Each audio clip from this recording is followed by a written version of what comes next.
नमस्कार मित्रों। भारतीय विद्यापीठ और कम्युनिकेशन टुडे के संयुक्त तत्वावधान में संचालित की जा रही इस वेबिनार श्रृंखला की 20वीं कड़ी में आप सभी स्वागत। हमारी परंपरा वंदना की प्रतीकात्मक अभिव्यक्ति के साथ और मैं अनुरोध कर रहा हूं भारतीय विद्यापीठ के school of journalism mass communication में असिस्टेंट प्रोफेसर और इस वेबिनार श्रृंखला की संयोजक प्रियंका सिंह से कि वो सरस्वती वंदना प्रस्तुत करें। Priyanka ji. Yes, sir. Thank you. So before we begin with our webinar, let's remember Ma Saraswati through this one.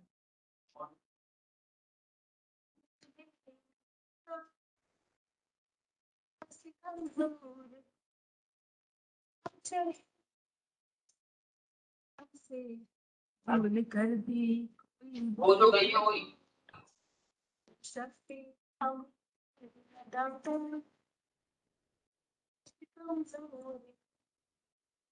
न सोचे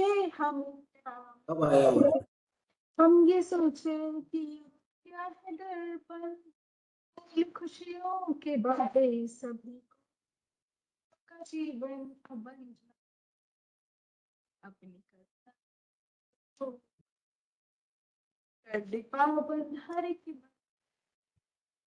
हम चले के रास्ते पे हमसे न कर दी कोई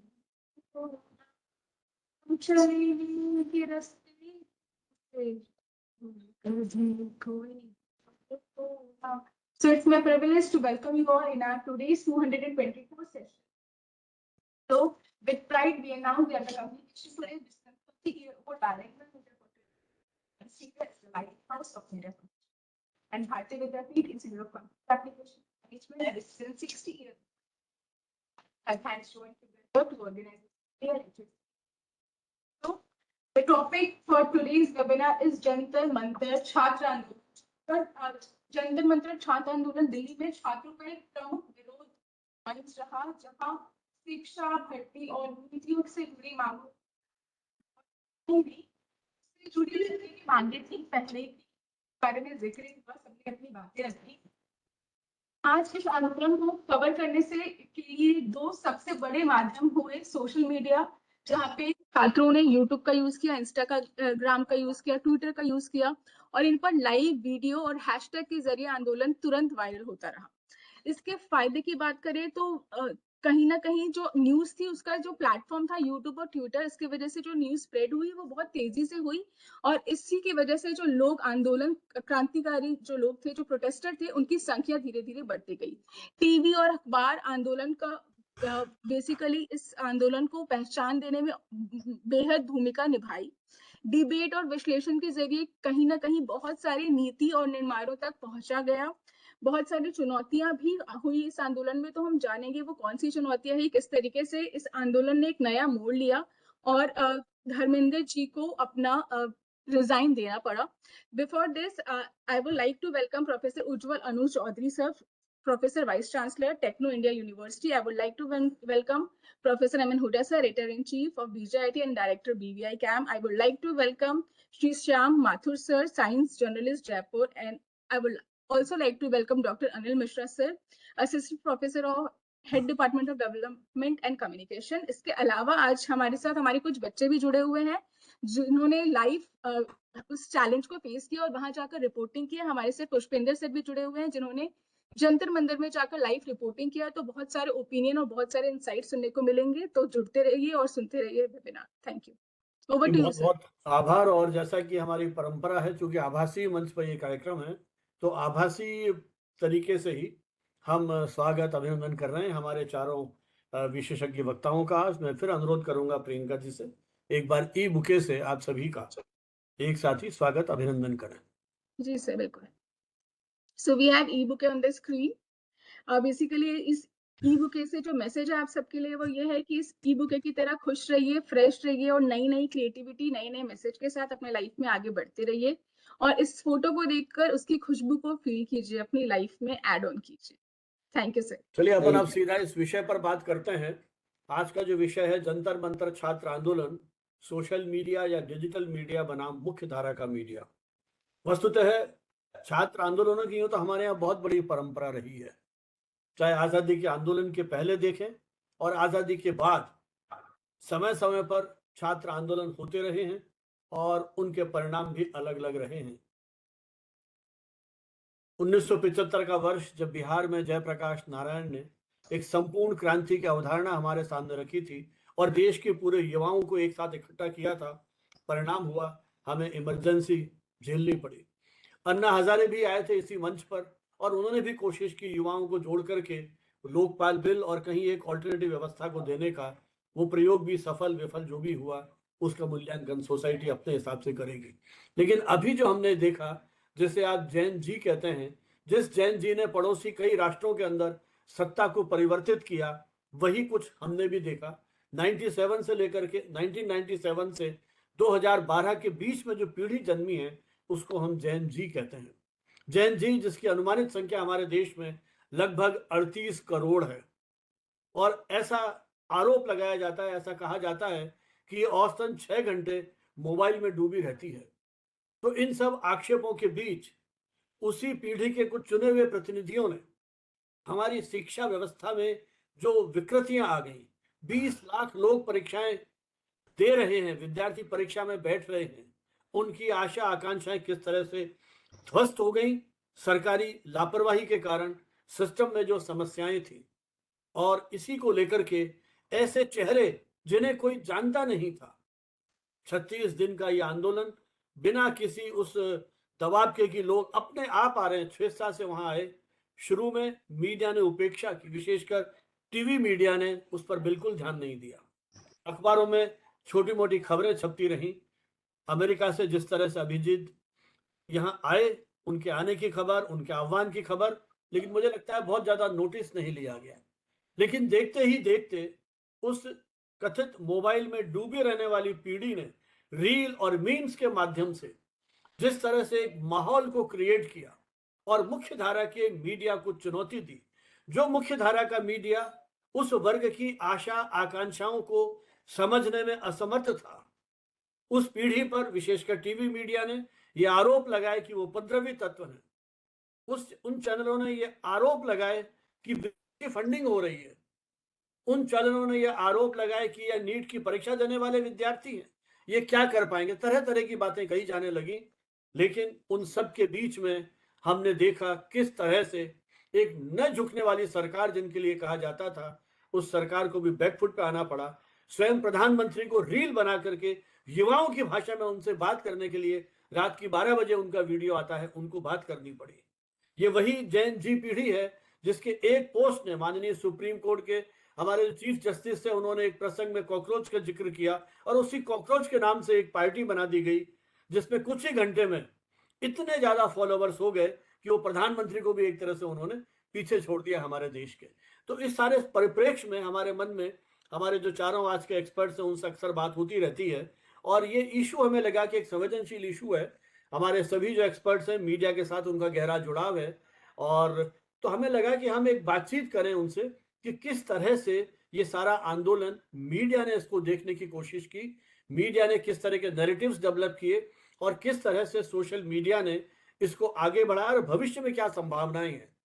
क्योंकि ये बहुत जरूरी है कि आने वाले दौर में यही पीढ़ी इन आंदोलनों को आगे बढ़ाएगी, इस चेतना को आगे बढ़ाएगी।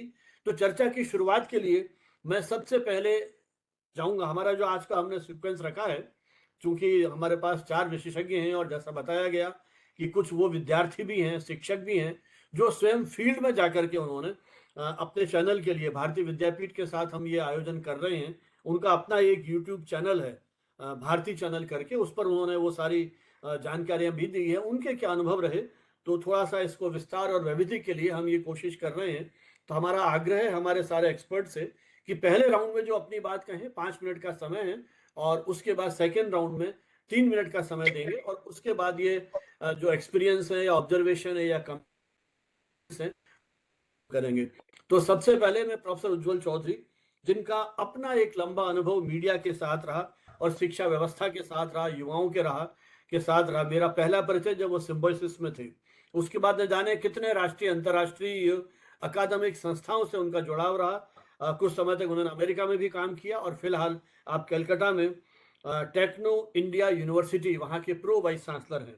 मैं आपसे अनुरोध करूँगा कि आपका जो ये सारा एक्सपीरियंस रहा, आप स्वयं जंतर-मंतर गए, आपने कोलकाता में विद्यार्थियों के विरोध को देखा, आपने इन सारे मुद्दों पर धर्मेंद्र प्रधान के इवन इस्तीफे को लेकर के आज ही आपका एक विस्तृत राइटअप भी छपा है। तो इन सारे मुद्दों को कहीं न कहीं आप इन पर अपने विचार देते रहे हैं, टीवी चैनलों के माध्यम से अपने बात कही है। तो आप इस सारी जो हमारी कवरेज हुई है या सोशल मीडिया का जो रोल रहा है, इसको किस तरह से देखते हैं प्रोफेसर उज्ज्वल चौधरी?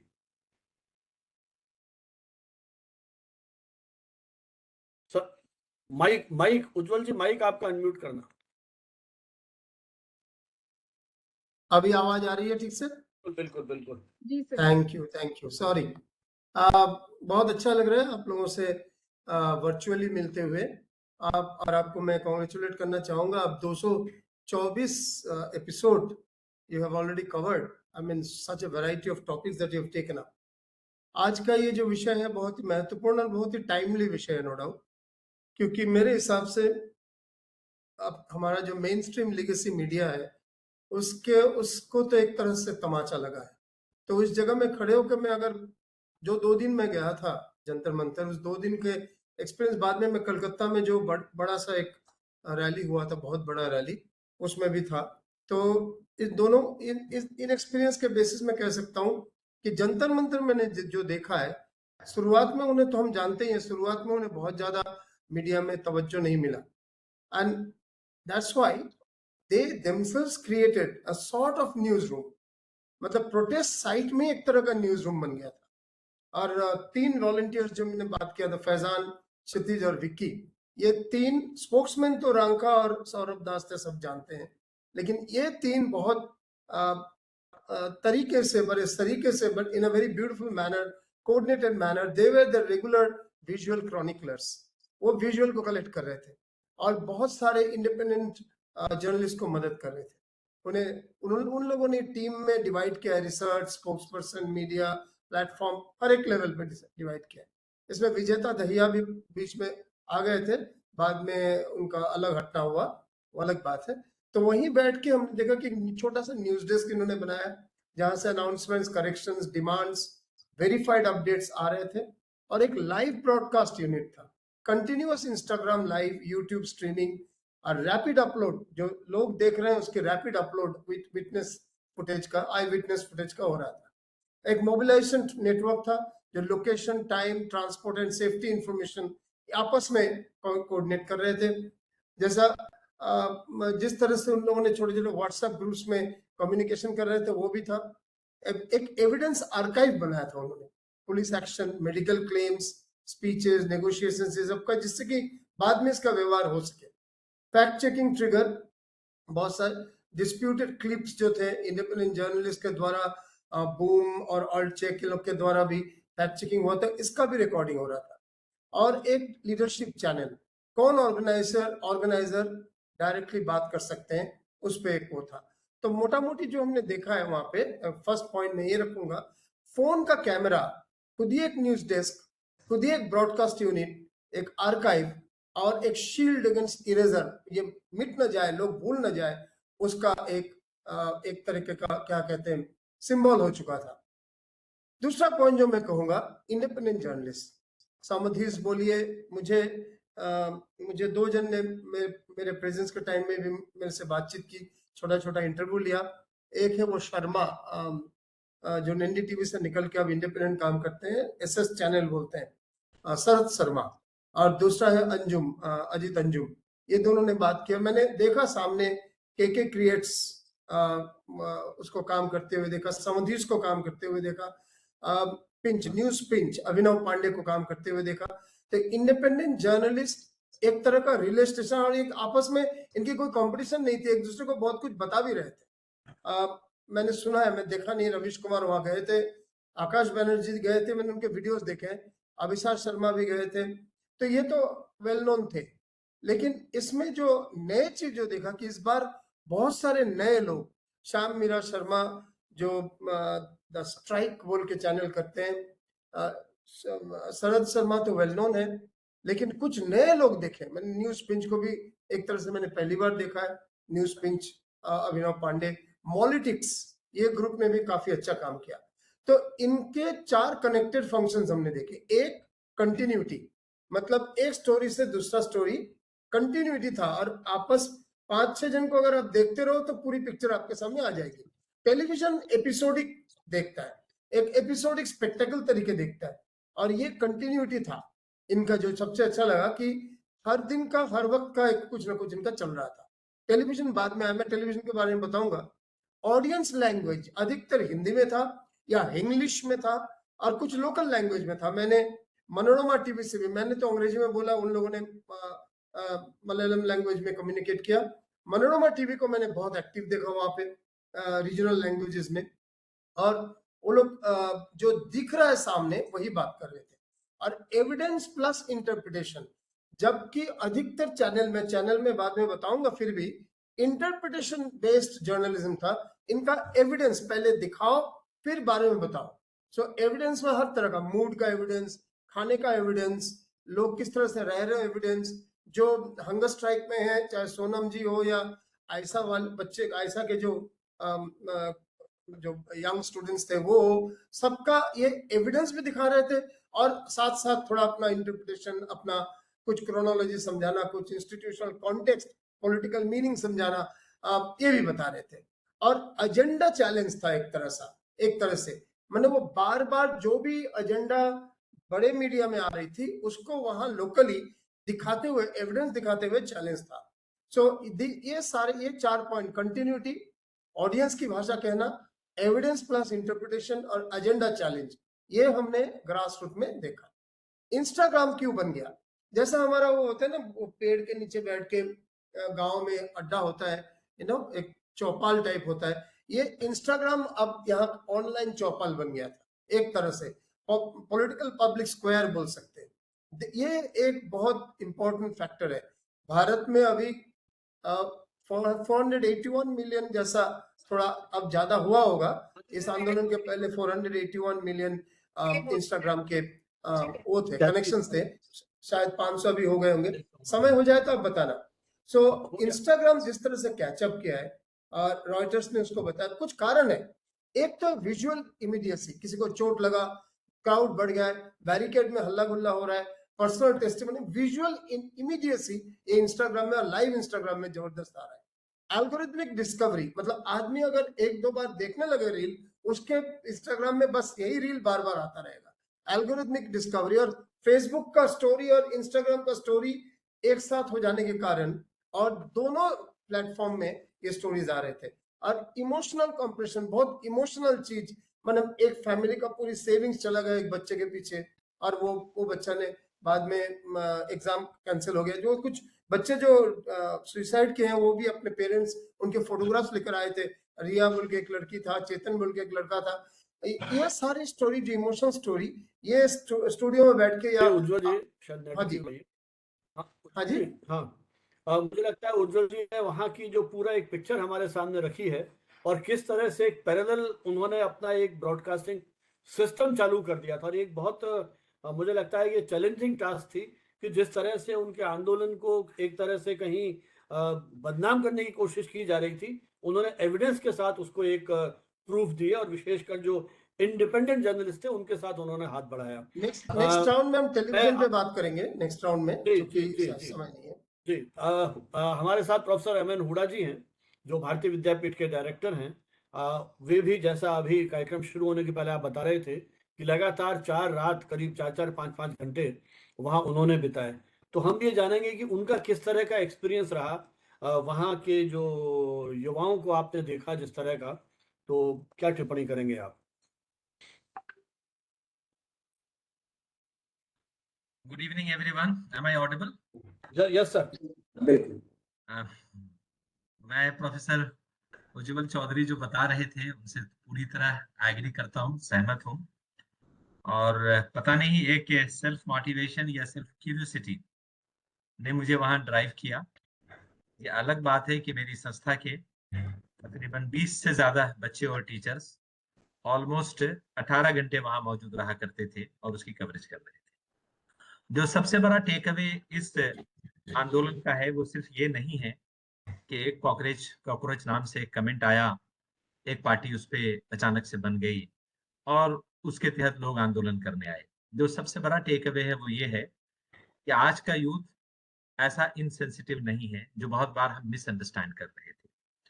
और जिस जील, जिस कमिटमेंट के साथ यूथ पहुंच रहा था, उसके कमिटमेंट, उसके सेल्फ मोटिवेशन, उसकी एनर्जी और उसके इंथुजियाज्म और अपने समर्पण को देखकर मजबूरी में माँ बाप, बहुत सारे टीचर्स और बहुत सारे ऑलमोस्ट सोसाइटी के हर तबके के लोग गए वहां। इवन वो लोग भी गए जो आंदोलन को सपोर्ट नहीं कर रहे थे, वो सिर्फ ये देखने गए कि जेन्युइन लोग कितने हैं और उग्रवाद करने यहाँ कितने लोग आए हैं। और पहले दिन जब मैं गया, मैं फैमिली के साथ गया और हम रोक नहीं पाए अपने को अगले 3 दिन जाने से, जब तक के धर्मेंद्र प्रधान ने रिजाइन नहीं किया। जो एक सबसे बड़ा चेंज दिख रहा था कि 2 एंट्री थी, एक पिछले गेट पे, एक अगले गेट पे। एंट्री पे पहुंचते मैंने, मेरी टीम चूंकि 2-3 दिन पहले से वहां काम कर रही थी, मैंने उनको पूछा भाई गेट पे एंट्री के लिए क्या उन्होंने कुछ अपना कुछ प्रोटोकॉल, कुछ सिस्टम लगाया है। उन्होंने बताया कि हाँ, वो लोग भी देख रहे हैं और पुलिस वाले भी ये ध्यान रख रहे हैं, अगर आप प्रेस का कार्ड रखेंगे तो कोई तंग नहीं करेगा। गेट पे पहुंचते ही मैंने प्रेस का कार्ड उस वक्त 1-2 मिनट पहले निकाल के गले में डाला, भारतीय न्यूज का। तो लोग मुझे पूछते हैं, वहां करीब 20 एक वॉलंटियर थे, उसमें से 2 वॉलंटियर आ गया है, बिल्कुल बच्चे टाइप, 20-21 साल के। अंकल जी, गोदी मीडिया के लिए आए हैं क्या? मैंने कहा नहीं बेटा, गोदी मीडिया के लिए नहीं आया हूँ, आपके कमिटमेंट, आपके हौसले और आपके समर्पण को सलाम करने आया हूँ और देखने आया हूँ कि ये जो आपकी जनरेशन है, जेन जी, जिसको हम टीचर्स आमतौर पे बहुत बार अंडरमाइन करते हैं, इसमें क्या हौसला है। तो फिर आइए आप। और साहब फिर वो नारे लगाने शुरू कर दिए और मतलब सभ्य नारे से लेके असभ्य तक, जोत्से में जो नारा होता है वो सब लगाया। और आपको 100% सपोर्ट, 100% सपोर्ट वॉलंटियर्स ने दिया। आप जिनको रोके, मोर और लेस 80% लोग, जीतू भी रोके और कुछ उससे बात करना चाहें तो वो बात करने को आपसे तैयार है। गोदी मीडिया जो हमारी मेन स्ट्रीम मीडिया थी, उस मेन स्ट्रीम मीडिया को जो पोजीशन, जो उनका लेवल, जो उनकी पत्रकारिता ने पिछले 10-12 सालों में खोया है, वो खोया हुआ उनका जो लेवल है, वो इस आंदोलन ने जंतर मंतर से उनको दिखाने की कोशिश की है कि आप चाहे कितनी बड़ी मीडिया हाउस हो, आप कितने भी स्टैब्लिश्ड एंकर हो, मुझे पहले दिन माइक पकड़ के या पहले दिन कैमरा पकड़ के बोलने वाला सिटीजन जर्नलिस्ट पसंद है, लेकिन आपकी 50 साल पुरानी मीडिया हाउस की एंकरशिप और रिपोर्टिंग पसंद नहीं। ये सबसे बड़ा डिफरेंस। दूसरा जो इंथुजियाज्म उनके अंदर था, वो इलेक्शन की भीड़ से अलग था, वो आमतौर पे जो सड़कों पे आंदोलन होता है उनसे अलग था। मैंने बहुत सारे, मुझे दिल्ली यूनिवर्सिटी के रिटायर्ड टीचर्स मिले, बहुत सारी गवर्नमेंट यूनिवर्सिटीज के टीचर्स मिले, जिन्होंने, चूंकि मैंने मास्क लगाया था, मुझे थोड़े भीड़ भाड़ में अवॉइड है, फिर मैं अंदर जाने के बाद मास्क निकाला। अब वो उन्होंने मुझे ऐसे उड़ा सा ऐसा करके बुलाया, और जब मैंने उनको पूछा, जो मुझसे कम से कम 20 साल बड़े थे, 10 साल, 12 साल, 15 साल पहले रिटायर कर चुके हैं, उन्होंने कहा मैं भी इसीलिए आया हूँ कि ये यूथ की जो एनर्जी और कमिटमेंट है, इनको देखने आया हूं। और मैं खासकर इस बात से आहत हूं कि जिस तरीके से 18 से 25 साल के बच्चों को दिल्ली पुलिस ने हैंडल किया, उसने मेरे अंदर इनके लिए सहानुभूति बढ़ाई है और मैं उस को सपोर्ट करने यहाँ आया हूं, ताकि मैं सिर्फ यहाँ मौजूद रहूं, मेरे फुटफॉल से भी इनको सहारा मिले। बहुत सारे पेरेंट्स को बात की मैंने, जो ऑफ द कैमरा है, और पेरेंट्स कहते हैं कि मेरे बच्चे 3 दिन से परेशान कर रहे थे कि मैं जा ही रहा हूं और झगड़ा करके निकल आए घर से, इसलिए मैं पीछे पीछे आया हूं। और बहुत सारे बच्चों ने अपने पेरेंट्स को, अपने पिताजी को बताया कि आप नहीं जा सकते तो चूड़ी पहन के घर में रहिए, लेकिन मेरे भाई बहन जो जंतर मंतर पे आंदोलन कर रहे हैं, मैं शायद नीट की परीक्षा नहीं दे रही हूँ, लेकिन मेरे किसी ने दिया है, मैं कल को कोई कॉम्पिटिटिव एग्जाम दूंगी या दूंगा, मुझे उनके सपोर्ट के लिए जाना है। तो ये एक बहुत बड़ा डिफरेंस था और शायद इसी डिफरेंस को गवर्नमेंट ने रियलाइज किया और बहुत ही लेट हुआ, लेकिन अगर शायद और 2-3 दिन लेट हो जाता तो वो जो एनर्जी थी वो गलत डायरेक्शन में चली जाती और देश के लिए बहुत मुश्किल होता। तो फिर भी मैं ये कहूंगा कि एक ऐसे टाइम पे जहां तक वो कंट्रोलेबल था, गवर्नमेंट ने एक्शन लिया। उनकी बहुत छोटी सी डिमांड थी, एक मिनिस्टर इतने बड़े आंदोलन की वजह से अगर रिजाइन करना है सिर्फ, तो वो बहुत पहले करना था, बट एनीवे जब भी किया वो करना चाहिए। मेरी 4 पंक्तियां हैं जो मैं उनको हमेशा कनेक्ट करता हूं, बदलाव है समाज में। आप देखें, यूट्यूब ने उतना बड़ा इंपैक्ट नहीं डाला, इवन फेसबुक डाल रहा था उतना बड़ा नहीं, जिस बड़े इंपैक्ट के साथ इंस्टाग्राम ने लोगों पे असर छोड़ा है और उसको देखकर लोग सामने आए हैं। तो सरकारें हो या इंस्टीट्यूशंस हो या यूनिवर्सिटीज हो, बहुत सारी यूनिवर्सिटीज को इंस्ट्रक्शन था कि आप गोदी मीडिया को बाइट दें, लेकिन आप बच्चों को बाइट ना दें और अपने बच्चों को कुछ उलझा के रखें कैंपस में ताकि वो वहां ना जा सकें। मुझसे बहुत सारे ऐसे एडमिनिस्ट्रेटर्स ने जब बातचीत की तो मैंने उनको बताया कि आप साइलेंट रहें, मैं भी साइलेंट हूँ।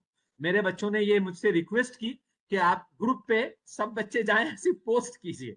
मैंने कहा ये काम तो मैं नहीं करूंगा, लेकिन मैं आपको न रोकूंगा न मैं आपको मेरी तरफ से प्रोत्साहित करूंगा। जो लोग मीडिया क्षेत्र में काम कर रहे हैं उनको मैं जरूर प्रोत्साहित कर रहा हूँ कि ये वक्त है, आप इसकी जेन्युइन कवरेज वहां जाकर कीजिए। और किया उन्होंने।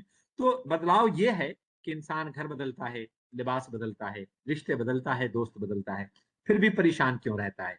आज एडमिनिस्ट्रेशन हो या संस्थाएं हो, जिनको मैंने कहा अगर आप रोकेंगे तो आपके गेट के बाहर ही कॉकरोच पार्टी का आंदोलन शुरू हो जाएगा।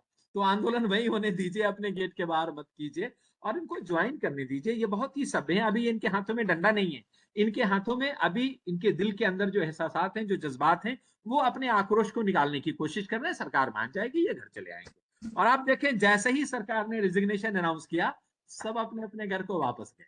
और अब वो पार्टियां क्या कर रही हैं, पार्लियामेंट में क्या हो रहा है, इनसे उन बच्चों को कोई मतलब नहीं।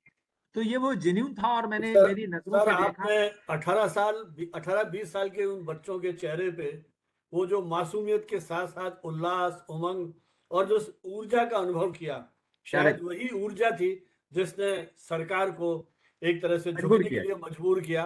बाकी कल्पना नहीं थी कि इतनी आसानी से ये मान जाएंगे।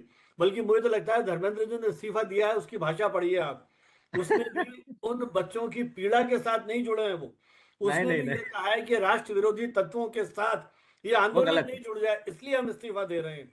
चलिए, वो उनका अपना एक ठीक राजनीतिक है। तरीका हो सकता है। लेकिन आइए हम बात करते हैं अब डॉक्टर अनिल मिश्रा जी से, जो हरिदेव जोशी पत्रकारिता विश्वविद्यालय जयपुर में है, वहाँ का जो डेवलपमेंट कम्युनिकेशन डिपार्टमेंट है, वहाँ के हेड हैं।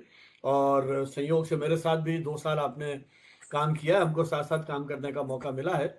और इन दिनों वैसे तो आपने पाकिस्तान की प्रेस पे काम किया था, वहां जाने का भी आपको मौका मिला था, लेकिन समकालीन जो परिदृश्य है उस पर आपकी एक पैनी निगाह रहती है। और इन विषयों पर आप सोशल मीडिया पे और अखबारों में लिखते रहे हैं। बल्कि इस विषय को जो मुझे प्रॉम्प्ट किया लिखने के लिए, वो जब सुबह ही सुबह अनिल जी का एक आलेख मेरे पास आया, तो मुझे लगा क्यों नहीं इस पर डिस्कशन करते हैं।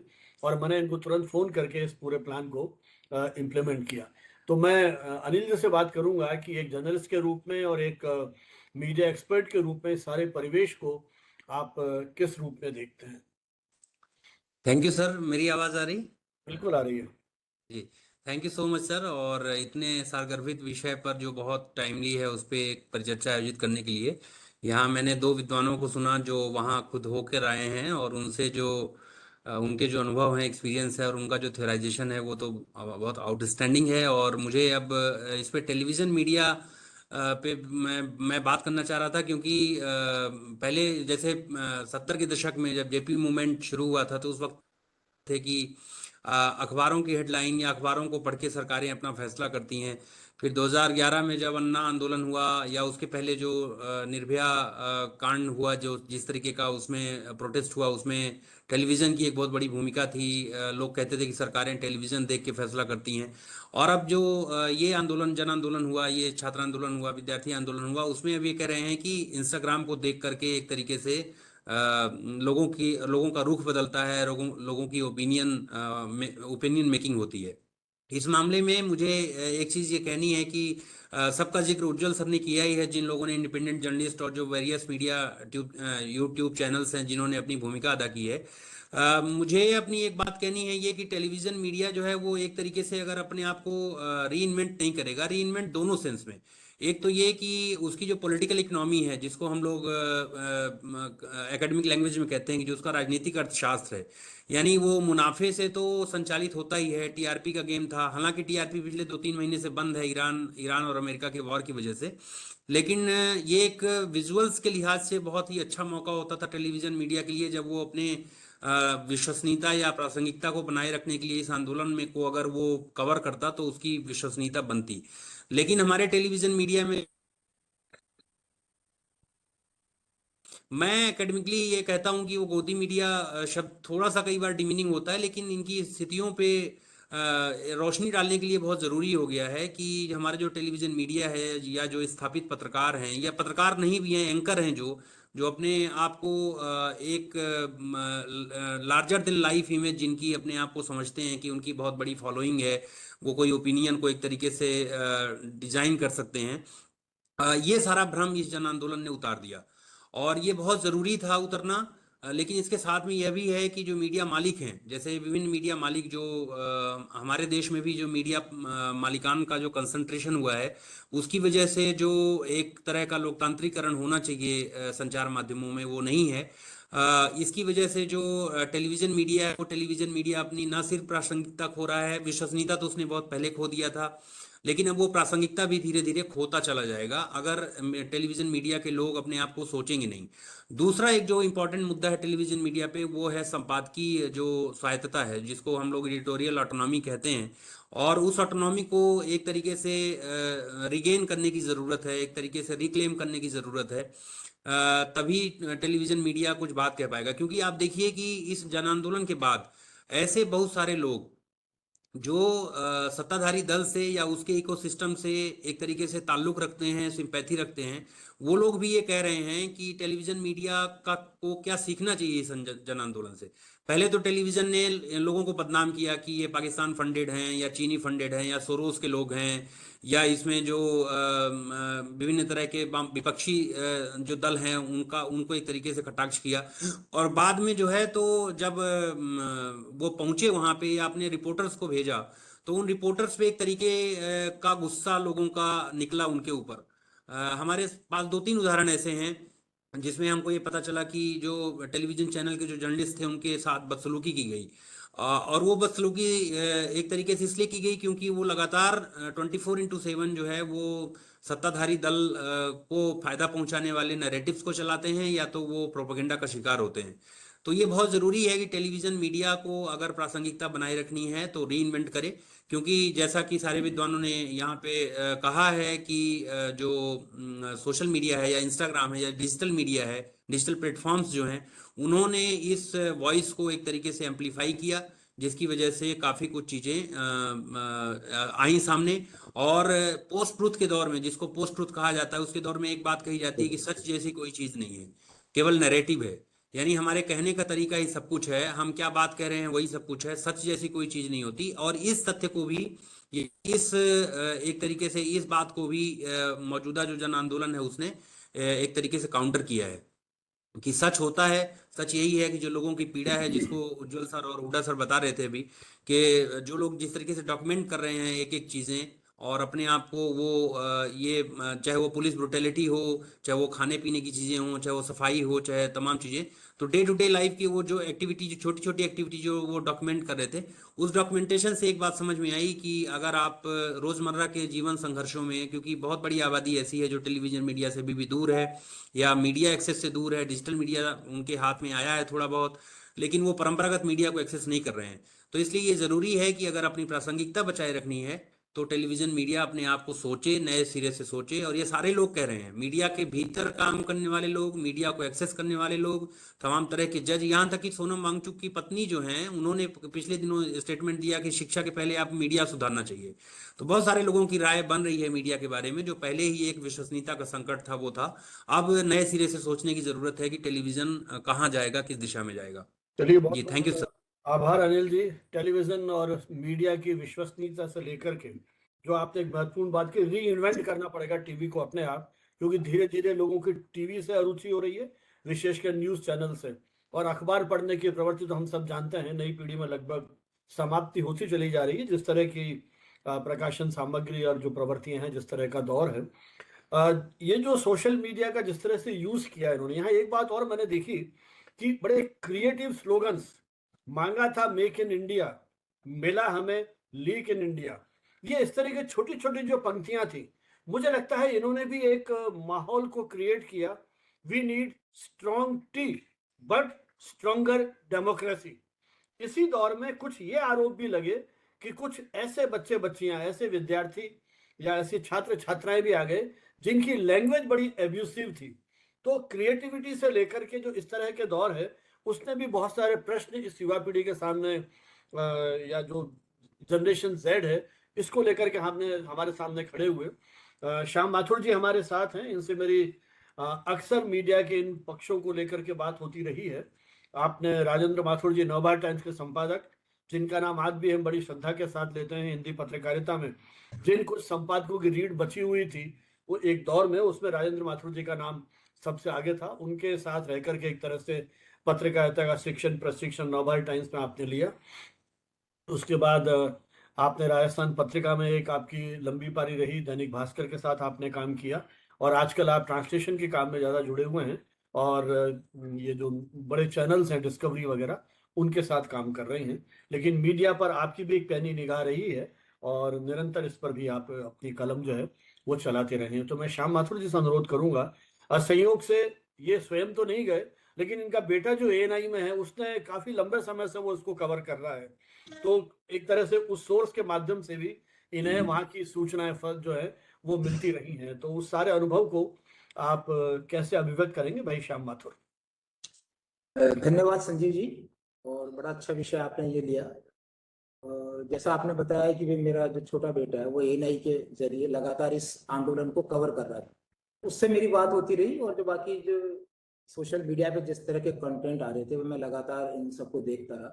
तो मैंने जो एक चीज जो ऑब्जर्व की है कि इस मूवमेंट ने ये एस्टेब्लिश कर दिया है कि जो मीडिया की ताकत अब तक हम लोग न्यूज रूम में या मीडिया हाउस में या दफ्तरों में समझते थे, वो अब सीधे सीधे जनता के हाथ में आ गई है। यानी ये जो बहुत बड़ा बदलाव है जो हमारे समय के संचार माध्यमों में आया है। बड़े बड़े टीवी चैनल करोड़ों रुपए के कैमरे लेकर घूमते रहे, OB वैन लेकर चलते रहे, सैटेलाइट अपलिंकिंग पर हम खर्च करते रहे, लेकिन 5 इंच का जो मोबाइल है उसके जरिए ऐसी विजुअल जर्नलिज्म होती रही कि सारे न्यूज रूम न्यूज चैनल वो उनके सामने पानी भरते नजर आ गए, और एक छोटे से मोबाइल कैमरे ने पूरे नैरेटिव को मैं समझता हूँ लगभग बदल डाला है। और ये हमारे दौर की पत्रकारिता है, और यहाँ से एक नया अध्याय पत्रकारिता का शुरुआत होती है। हम समझते रहे कि सच हमारे कैमरों में कैद है, और जनता ने कैमरा उठाया तो पता चला कि सच तो हर आंख में था, उसको देखने की जरूरत थी। ठीक इसी तरह मंच बदल गए, माध्यम बदल गए, खबरों के अंदाज बदल गए। हालांकि पत्रकारिता का सच आज भी वही है कि जो सवाल पूछने का साहस रखता है वही पत्रकार कहलाने का हकदार है। यानी कि अब खबरों का जो सफर है वो मेरे नजरों में सिर्फ अखबार तक सीमित नहीं है। आज हर हाथ में कैमरा है, हर आंख में सवाल है। तो जब हम मास कॉम में कई बार सिटीजन जर्नलिस्ट की जो बात करते हैं, नागरिक पत्रकार, तो मैं समझता हूँ ये जो आंदोलन है इसने सिटीजन जर्नलिज्म को एक बिल्कुल नई ऊंचाई पर पहुंचाया। और ये भी लगभग साफ हो गया कि कोई भी मूवमेंट मुख्य धारा के समाचार माध्यमों के बिना भी सफलतापूर्वक हासिल किया जा सकता है, बशर्ते उसके पीछे लोगों का जुड़ाव और सोशल मीडिया ने जिस तरह उसको सपोर्ट किया है। क्योंकि इस आंदोलन ने जो हमारी पत्रकारिता के जो पुराने जितने भी प्रतिमान थे उनको मैं समझता हूँ लगभग ध्वस्त कर दिया है।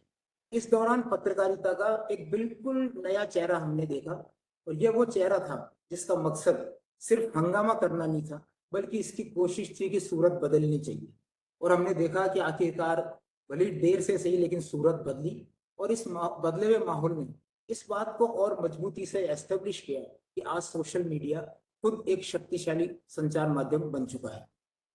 इस पूरे मूवमेंट के दौरान सोशल मीडिया ने मूवमेंट की सारी सूचनाओं को तेजी से फैलाने, लोगों को जोड़ने और जन समर्थन जुटाने में मेन स्ट्रीम के मीडिया की तुलना में बहुत ज्यादा प्रभावी भूमिका निभाई। हम सब इस पे चर्चा कर ही रहे हैं कि किस तरह फेसबुक, एक्स, इंस्टाग्राम, यूट्यूब और व्हाट्सएप जैसे प्लेटफॉर्म ने सूचना के प्रसार की इस पूरी व्यवस्था को बदल के रख दिया। आंदोलन में जो लोग शामिल थे, जो छात्र या उनके पेरेंट्स शामिल थे, उनके भाषण, उनके अनुभव और उनकी तस्वीरें, पल पल की तस्वीरें सोशल मीडिया पे हमें मिलती रही। और आप सब लोगों को पता होगा कि आंदोलन के आखिरी दिन जो सौरभ दास हैं, CJP के संयोजक प्रवक्ता, उन्होंने ऐलान भी किया है कि जिसके पास भी किसी भी तरह का अगर वीडियो है तो वो हमसे शेयर कीजिए, हम उस वीडियो को लेके आगे बढ़ेंगे, चाहे वो पुलिस की बर्बरता से जुड़ा हुआ हो या किस तरह आप पे लाठीचार्ज हुआ। तो इस तरह हम देखते हैं कि सोशल मीडिया ने इस पूरे मूवमेंट को सिर्फ एक घटना की तरह नहीं बल्कि एक लगातार चलने वाली डिजिटल बातचीत में बदला। और ये मैं समझता हूँ अपने आप में बहुत बड़ी बात है, क्योंकि सोशल मीडिया ही वो प्लेटफॉर्म था जिसकी वजह से आंदोलनकारियों को अपनी बात कहने का सीधा मौका मिला। अब वो दौर गया कि आप जब कोई मूवमेंट करते हैं तो आप अखबारों के दफ्तर या चैनल के दफ्तर जाते हैं और वहां उनसे आग्रह करते हैं, और जो संपादकीय निर्णय उसके आधार पर किसी आंदोलन के कवरेज के बारे में तय किया जाता था। लेकिन अब मीडिया की एक नई ताकत सोशल मीडिया के रूप में हमारे सामने आ गई है। कोई भी घटना हो रही है, उसी क्षण उसी पल उसका वीडियो जनता के मोबाइल पर पहुंच जाता है।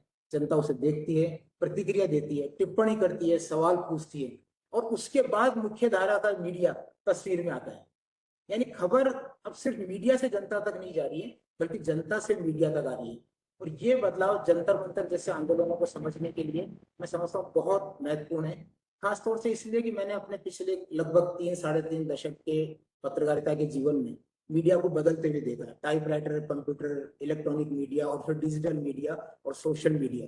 लेकिन सोशल मीडिया ने जो तकनीक के जरिए जिस तरह घटनाओं को लोगों तक पहुंचाया, और खास तौर से इस आंदोलन में मैं समझता हूँ कि ये अपने आप में एक केस स्टडी की तरह है। और खास तौर से मास कॉम के विद्यार्थियों के लिए या हम लोगों के लिए ये बहुत बड़ी बदलाव की लहर है। क्योंकि पहले खबर रास्ता ऐसा था कि घटना हुई, पत्रकार वहां पहुंचा, रिपोर्ट तैयार हुई, संपादक ने उसे देखा, फिर खबर प्रकाशित या प्रसारित होती है और उसके बाद जनता तक पहुंचती है। और इस बार हमने देखा कि किसी को इसकी परवाह नहीं थी अखबार कब आएंगे, क्या लिखेंगे। सिर्फ सोशल मीडिया के जरिए और खास तौर से इंस्टा और यूट्यूब के जरिए लोगों ने इस पूरे समीकरण को बदला, अपने आप को उससे जोड़ा। तो एक तरह से मोबाइल स्क्रीन जो है एक इतने बड़े आंदोलन का प्लेटफॉर्म बना, और इस हद तक बना कि हमारे जो प्रधानमंत्री हैं अब तक चैनल्स को ही बाइट्स दिया करते थे या चैनल पे भी देश के नाम संदेश करते थे। पहली बार वो इंस्टा मोड पे नजर आए और उन्होंने अपने 2 वीडियो इंस्टाग्राम मोड पे रिलीज किए, ये बताने के लिए कि किस तरह इंस्टाग्राम यानी सोशल मीडिया हमारे दौर में एक पावरफुल माध्यम के रूप में उभर गया है। और ये आंदोलन मैं समझता हूँ आने वाले कई समय तक याद इस लिहाज से भी किया जाएगा कि किस तेजी से, किस रफ्तार से और कितनी बड़ी सहभागिता के जरिए इसने लोगों को सूचना दी। और सिर्फ सूचना ही नहीं फैलाई, बल्कि लोगों को प्रतिक्रिया देने और उसमें भाग लेने का मौका भी दिया। क्योंकि जब सोनम वांगचुक को धरना स्थल से उठाया गया, तब सरकार और बहुत सारे लोग ये मान रहे थे कि यहाँ से ये आंदोलन शायद अब उतार पे आएगा। लेकिन सिर्फ और सिर्फ सोशल मीडिया की वजह से ये आंदोलन अचानक तेजी से बढ़ा, और एक सोशल पोल की वजह से लोग धरना स्थल पर पहुंचते रहे। और बहुत सारे लोग जो वहां नहीं पहुंच पा रहे थे, अपनी तरफ से किसी न किसी रूप में इस आंदोलन को समर्थन दे रहे थे। ये सिर्फ एक सोशल मीडिया का नैरेटिव है, जो आने वाले समय में मैं समझता हूँ इसका बहुत असर हमको मास कॉम में, जर्नलिज्म में, पत्रकारिता की दुनिया में नजर आएगा। ये मेरा सीधी सी टिप्पणी पे है। चलिए श्याम जी, जैसा आपने कहा, हर हाथ में कैमरा और आंख में सवाल, और शायद ये सवाल ही है जो आम आदमी सत्ता से, जो हमारे प्रशासन में उच्च पदों पे लोग बैठे हैं, उनसे पूछना चाहता है। और सोशल मीडिया के माध्यम से जो ये लड़ाई शुरू की गई, इनिशिएटिव शुरू किया गया, निश्चित रूप से अपने मुकाम पर अभी तक तो पहुंचा है। उज्जवल जी कुछ कहना चाहते हैं, आप हाथ खड़ा कर रहे हैं। तो उज्जवल जी, मैं ये चाहूंगा कि आपने टीवी मीडिया की बात कही, साथ में थोड़ा सा टिप्पणी इस पे भी करें कि ये तो एक दौर था जो खत्म हुआ आंदोलन का। अब 1 महीने बाद उन्होंने फिर कहा है कि हम ये लड़ाई आगे बढ़ाएंगे। जो उन्होंने शिक्षा में रिफॉर्म्स की बात कही है, या जो और उनकी मांगे हैं पुलिस बर्बरता को लेकर के, आज भी संसद नहीं चली, अपोजिशन ने उस पर बात की है। लेकिन इन विद्यार्थियों का कहना है कि कोई केस दर्ज नहीं होना चाहिए, हुआ है तो विड्रॉ होना चाहिए। लेकिन आगे आने वाली जो पत्रकारिता है, उसको आप किस रूप में देखते हैं?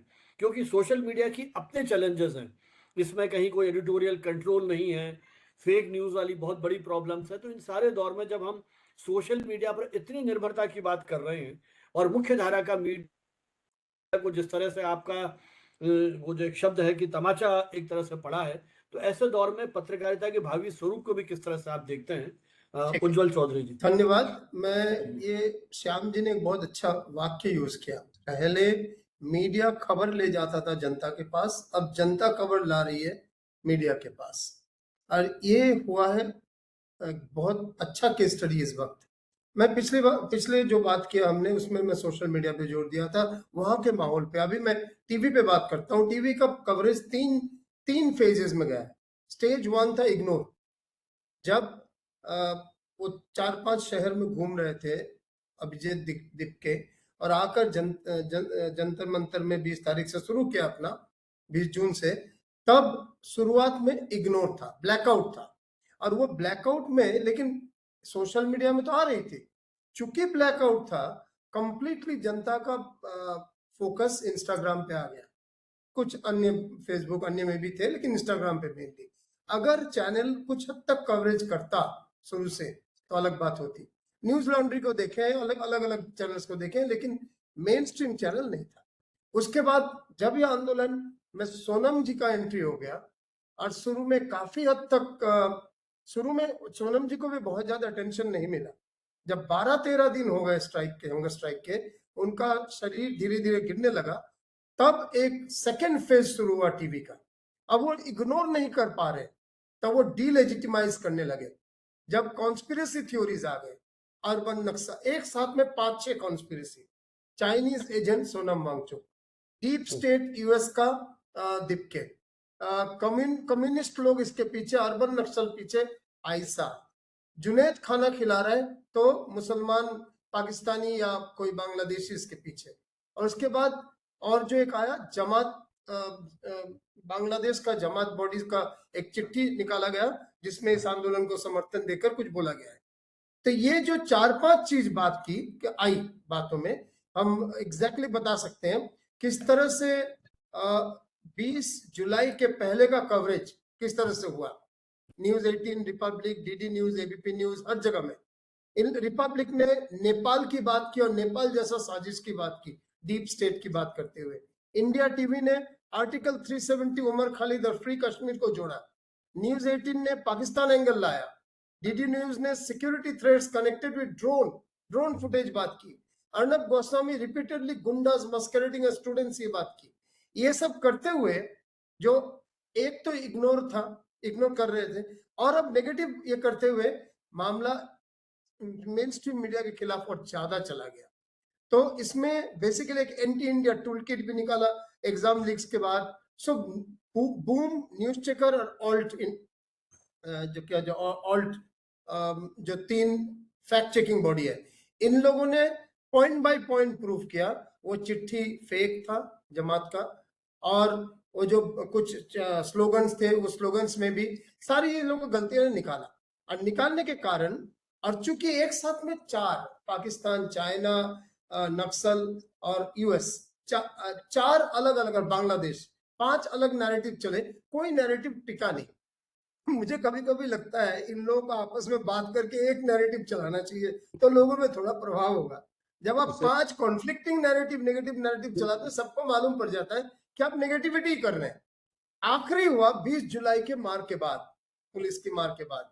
इसमें स्टेज 3 है, इसमें accommodate the reality, turn around हुआ, आए चैनल, और वो जो चैनल आए तब उन लोगों को बहुत तकलीफ हुआ, मतलब जनता की तरफ से काफी। मैं नहीं कंप्लीटली विरोध करता हूँ ना, उन लोगों को मारपीट तो नहीं हुआ जिस तरह से कहा जा रहा है, स्लोगनबाजी हुआ, उनको रिकॉर्ड करने नहीं दिया जा रहा था मेन स्ट्रीम मीडिया को।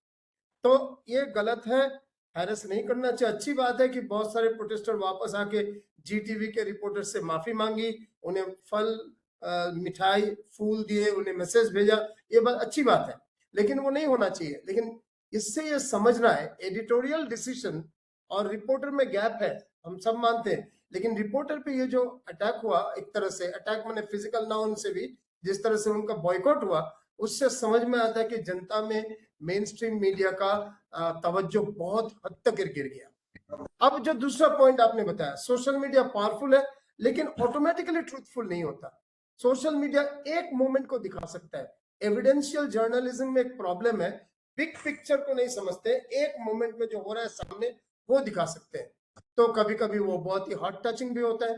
मैंने एक लेडी को देखा वहां पे, जो पिछले 7 दिनों से, मेरे मिलने के पिछले 7 दिनों से रोज 300 जन के लिए घर से बना के सैंडविच सुबह ले आती है, और आके 300 जन का जब उसका कोटा खत्म हो जाता है तब वो वापस चली जाती है। उन्हें आंदोलन से कुछ बड़ी बात नहीं, बच्चों से प्यार है। मैं 2 लड़कों को देखा क्लास 11 के, जो अत्यंत साधारण परिवार के और एक साधारण सा सरकारी स्कूल में पढ़ते हैं। वो 7 दिन का पॉकेट मनी जमा करके एक क्रेट ऑफ पानी, एक बॉक्स ऑफ किटकैट और चायोस का एक बड़ा जिसमें चाय लेकर, मैं उनसे चाय भी पिया था, तो लेकर आए 7 दिन का पॉकेट मनी जमा करके। So these were genuine stories and these are very heart touching. बहुत सारे ऐसे स्टोरीज है। लेकिन सोशल मीडिया का प्रॉब्लम ये है, एक मोमेंट में एक स्टोरी बता सकता है, टोटल इमेज को, पिक्चर को नहीं ला सकता, वो स्वाभाविक है। और इसके अलावा फेक न्यूज, जो आपने बताया, फेक कंटेंट में फेक न्यूज नहीं बोलता, फेक है तो न्यूज नहीं है, न्यूज है तो फेक नहीं है। तो फेक कंटेंट का एक बहुत बड़ा मतलब एक चांस रह जाता है, 2-4 फेक कंटेंट हुआ भी है। सो मैं इसमें भी बताना चाहूंगा, legacy media, main stream media कहते हो, हम सबको एक साथ जोड़ते हैं। टेलीविजन का क्राइसिस जबरदस्त है, लेकिन न्यूज़पेपर ने कुछ हद तक अच्छा काम किया है। जैसा मैं हिंदू और दी इंडियन एक्सप्रेस की बात करूंगा, हिंदू ने क्रैकडाउन और इंजुरीज को लेकर पुलिस का जो दूसरा उनका जो कहना है, दोनों को अच्छे से रिपोर्ट किया। इंडियन एक्सप्रेस ने लाठी टीयर गैस के बारे में हेडलाइन बनाकर और इंजर्ड स्टूडेंट के पेरेंट्स का भी बात लाकर एक अच्छा, और मैं हिंदी, इंडियन एक्सप्रेस हिंदी, जो सौरभ शुक्ला जिसको प्रेजेंटेशन के, उनको दाद देना चाहता हूँ। बहुत ही genuine, grass rooted, verified news और एकदम ऑथोरिटेटिव न्यूज किया है। तो ऐसा नहीं कि पूरा लीगेसी मीडिया गलत था। हिंदुस्तान टाइम्स ने बैलेंस करने की कोशिश की। Times of India, Tribune anti student movement reporting ज्यादातर किए। दैनिक जागरण ने रैम्पेज फ्रेमिंग किया, मतलब इसमें बच्चों का रैम्पेज या राइटिंग टाइप का है, इस तरह का बोला। और सरकारी आउटलाइन को दैनिक भास्कर ने बहुत आगे बढ़ाया, लेकिन अमर उजाला काफी हद तक न्यूट्रल था, और बिजनेस न्यूज़पेपर ने काफी हद तक इसको इग्नोर किया। तो उस जगह से मैं कहता हूं कि अखबारों ने एक मिश्र रिपोर्ट था, लेकिन फिर भी ठीक ठाक था। टेलीविजन का बहुत ही गड़बड़ था। अब कंक्लूजन में आगे क्या होगा, रीच, क्रेडिबिलिटी, अथॉरिटी और इन्फ्लुएंस, ये 4 अलग हो गए। हम लोग मीडिया में ये 4 चीज की बात करते हैं। एक मीडिया का पावर, उसकी रीच पे, उसके ऑथेंटिसिटी या क्रेडिबिलिटी पे, उसके अथॉरिटी जो उसकी बात का जोर है, और इन्फ्लुएंस, इसके 4 के ऊपर रहता है। टेलीविजन नेटवर्क का रीच है, क्रेडिबिलिटी वीक है। यूट्यूबर का इन्फ्लुएंस है, लेकिन उसके पास अथॉरिटी नहीं है, ऑफिशियल फाइल्स, लीगल प्रोटेक्शन, ये सब नहीं है। प्रोटेस्टर के पास ऑथेंटिक एविडेंस है किसी घटना का, क्योंकि वो अपने सामने कैमरा से शूट कर रहा है, लेकिन वाइडर क्लेम, उस एक घटना से वाइडर क्लेम करना संभव नहीं है, जो एक मीडिया का एक भूमिका वो भी है। एक अखबार के पास अथॉरिटी है, लेकिन बहुत धीरे पब्लिश होती है, जब तक वो करते हैं तब तक मालूम नहीं चलता। तो ये सारा प्रॉब्लम है। श्याम जी कुछ कह रहे थे। इसी मौके पे एक सबसे बड़ा सवाल सामने आ रहा है कि भाई, जब हर नागरिक अपने हाथ में कैमरा लेके अपने आप को चल रहा है, तो क्या पत्रकार की भूमिका हम यहाँ समाप्त मान लें? लेकिन मेरा मानना है कि उसकी भूमिका समाप्त नहीं है, उसकी जिम्मेदारी पहले से ज्यादा बढ़ गई है, क्योंकि सूचना और पत्रकारिता ये 2 अलग चीजें हैं। हर सूचना खबर नहीं है, हर वायरल वीडियो सच नहीं है, हर ट्रेंड जनमत नहीं होता है। कोई भी सोशल मीडिया पे अगर कोई मुद्दा लोकप्रिय है, चाहे हम इस आंदोलन की भी बात कर लें, तो लोकप्रियता हमेशा ये साबित नहीं करती है कि पूरा समाज उस मुद्दे से सहमत है। और यहीं पे भी प्रोफेशनल जर्नलिज्म की जरूरत, मैं समझता हूँ, यहीं से सामने आती है। क्योंकि सोशल मीडिया तो ये बता रहा है कि क्या हो रहा है, लेकिन पत्रकारिता का काम यह बताना भी है कि क्यों हो रहा है, उसके पीछे की सच्चाई क्या है, उसका संदर्भ क्या है, उसके नतीजे क्या हो सकते हैं। तो मेरा मानना है कि सोशल मीडिया और मुख्य धारा के मीडिया को हम लोग एक दूसरे के विरोधी के रूप में नहीं देखें, बल्कि दोनों को अलग ताकत के रूप में देखें, और एक दूसरे के जो गुण अवगुण को लेते हुए अगर आगे बढ़ेंगे, तो शायद मीडिया जो है, क्योंकि सोशल मीडिया तेज है, और जो मेन स्ट्रीम का पारंपरिक मीडिया है वो थोड़ा इंस्टीट्यूशनल है, संस्थागत होता है। सोशल मीडिया तुरंत आवाज को सामने लाता है, लेकिन मुख्य धारा का मीडिया उस आवाज को जांचेगा, परखेगा और उसका संदर्भ पेश करता है। तो नागरिक पत्रकारिता अपनी जगह ठीक है, लेकिन हम ये नहीं कह सकते कि social media. Shyam ji, social media पर भी ये एक लाभ है आपको, क्योंकि अपन कहते हैं ना कि लोकतांत्रिकरण हुआ है, हर व्यक्ति को टिप्पणी करने का अधिकार है। यदि आप एक पक्ष लिखते हैं तो वहां 10 लोग दूसरा पक्ष क्या है उसकी भी चर्चा कर रहे हैं। मतलब वहां ये सुविधा है, वो आपके पास स्पेस है जहां आप अपनी बात कह सकते हैं। और सवाल यह है कि आप बात किस भाषा में, कितने संयम से, या कितनी गंभीरता या संवेदना के साथ रखते हैं। अब पहले ये था कि किसी भी आंदोलन को मेन स्ट्रीम मीडिया की एक तरह से स्वीकृति की जरूरत होती थी कि वो वो नहीं है, अब ये इसके माध्यम से। लेकिन जैसे उज्ज्वल जी ने कहा कि नेपाल से तुलना की गई, आप मुझे बताइए 36 दिन में कोई एक बस जलाई हो किसी ने पब्लिक प्रॉपर्टी का नुकसान पहुंचाया हो, किसी ने किसी के साथ मारपीट की हो?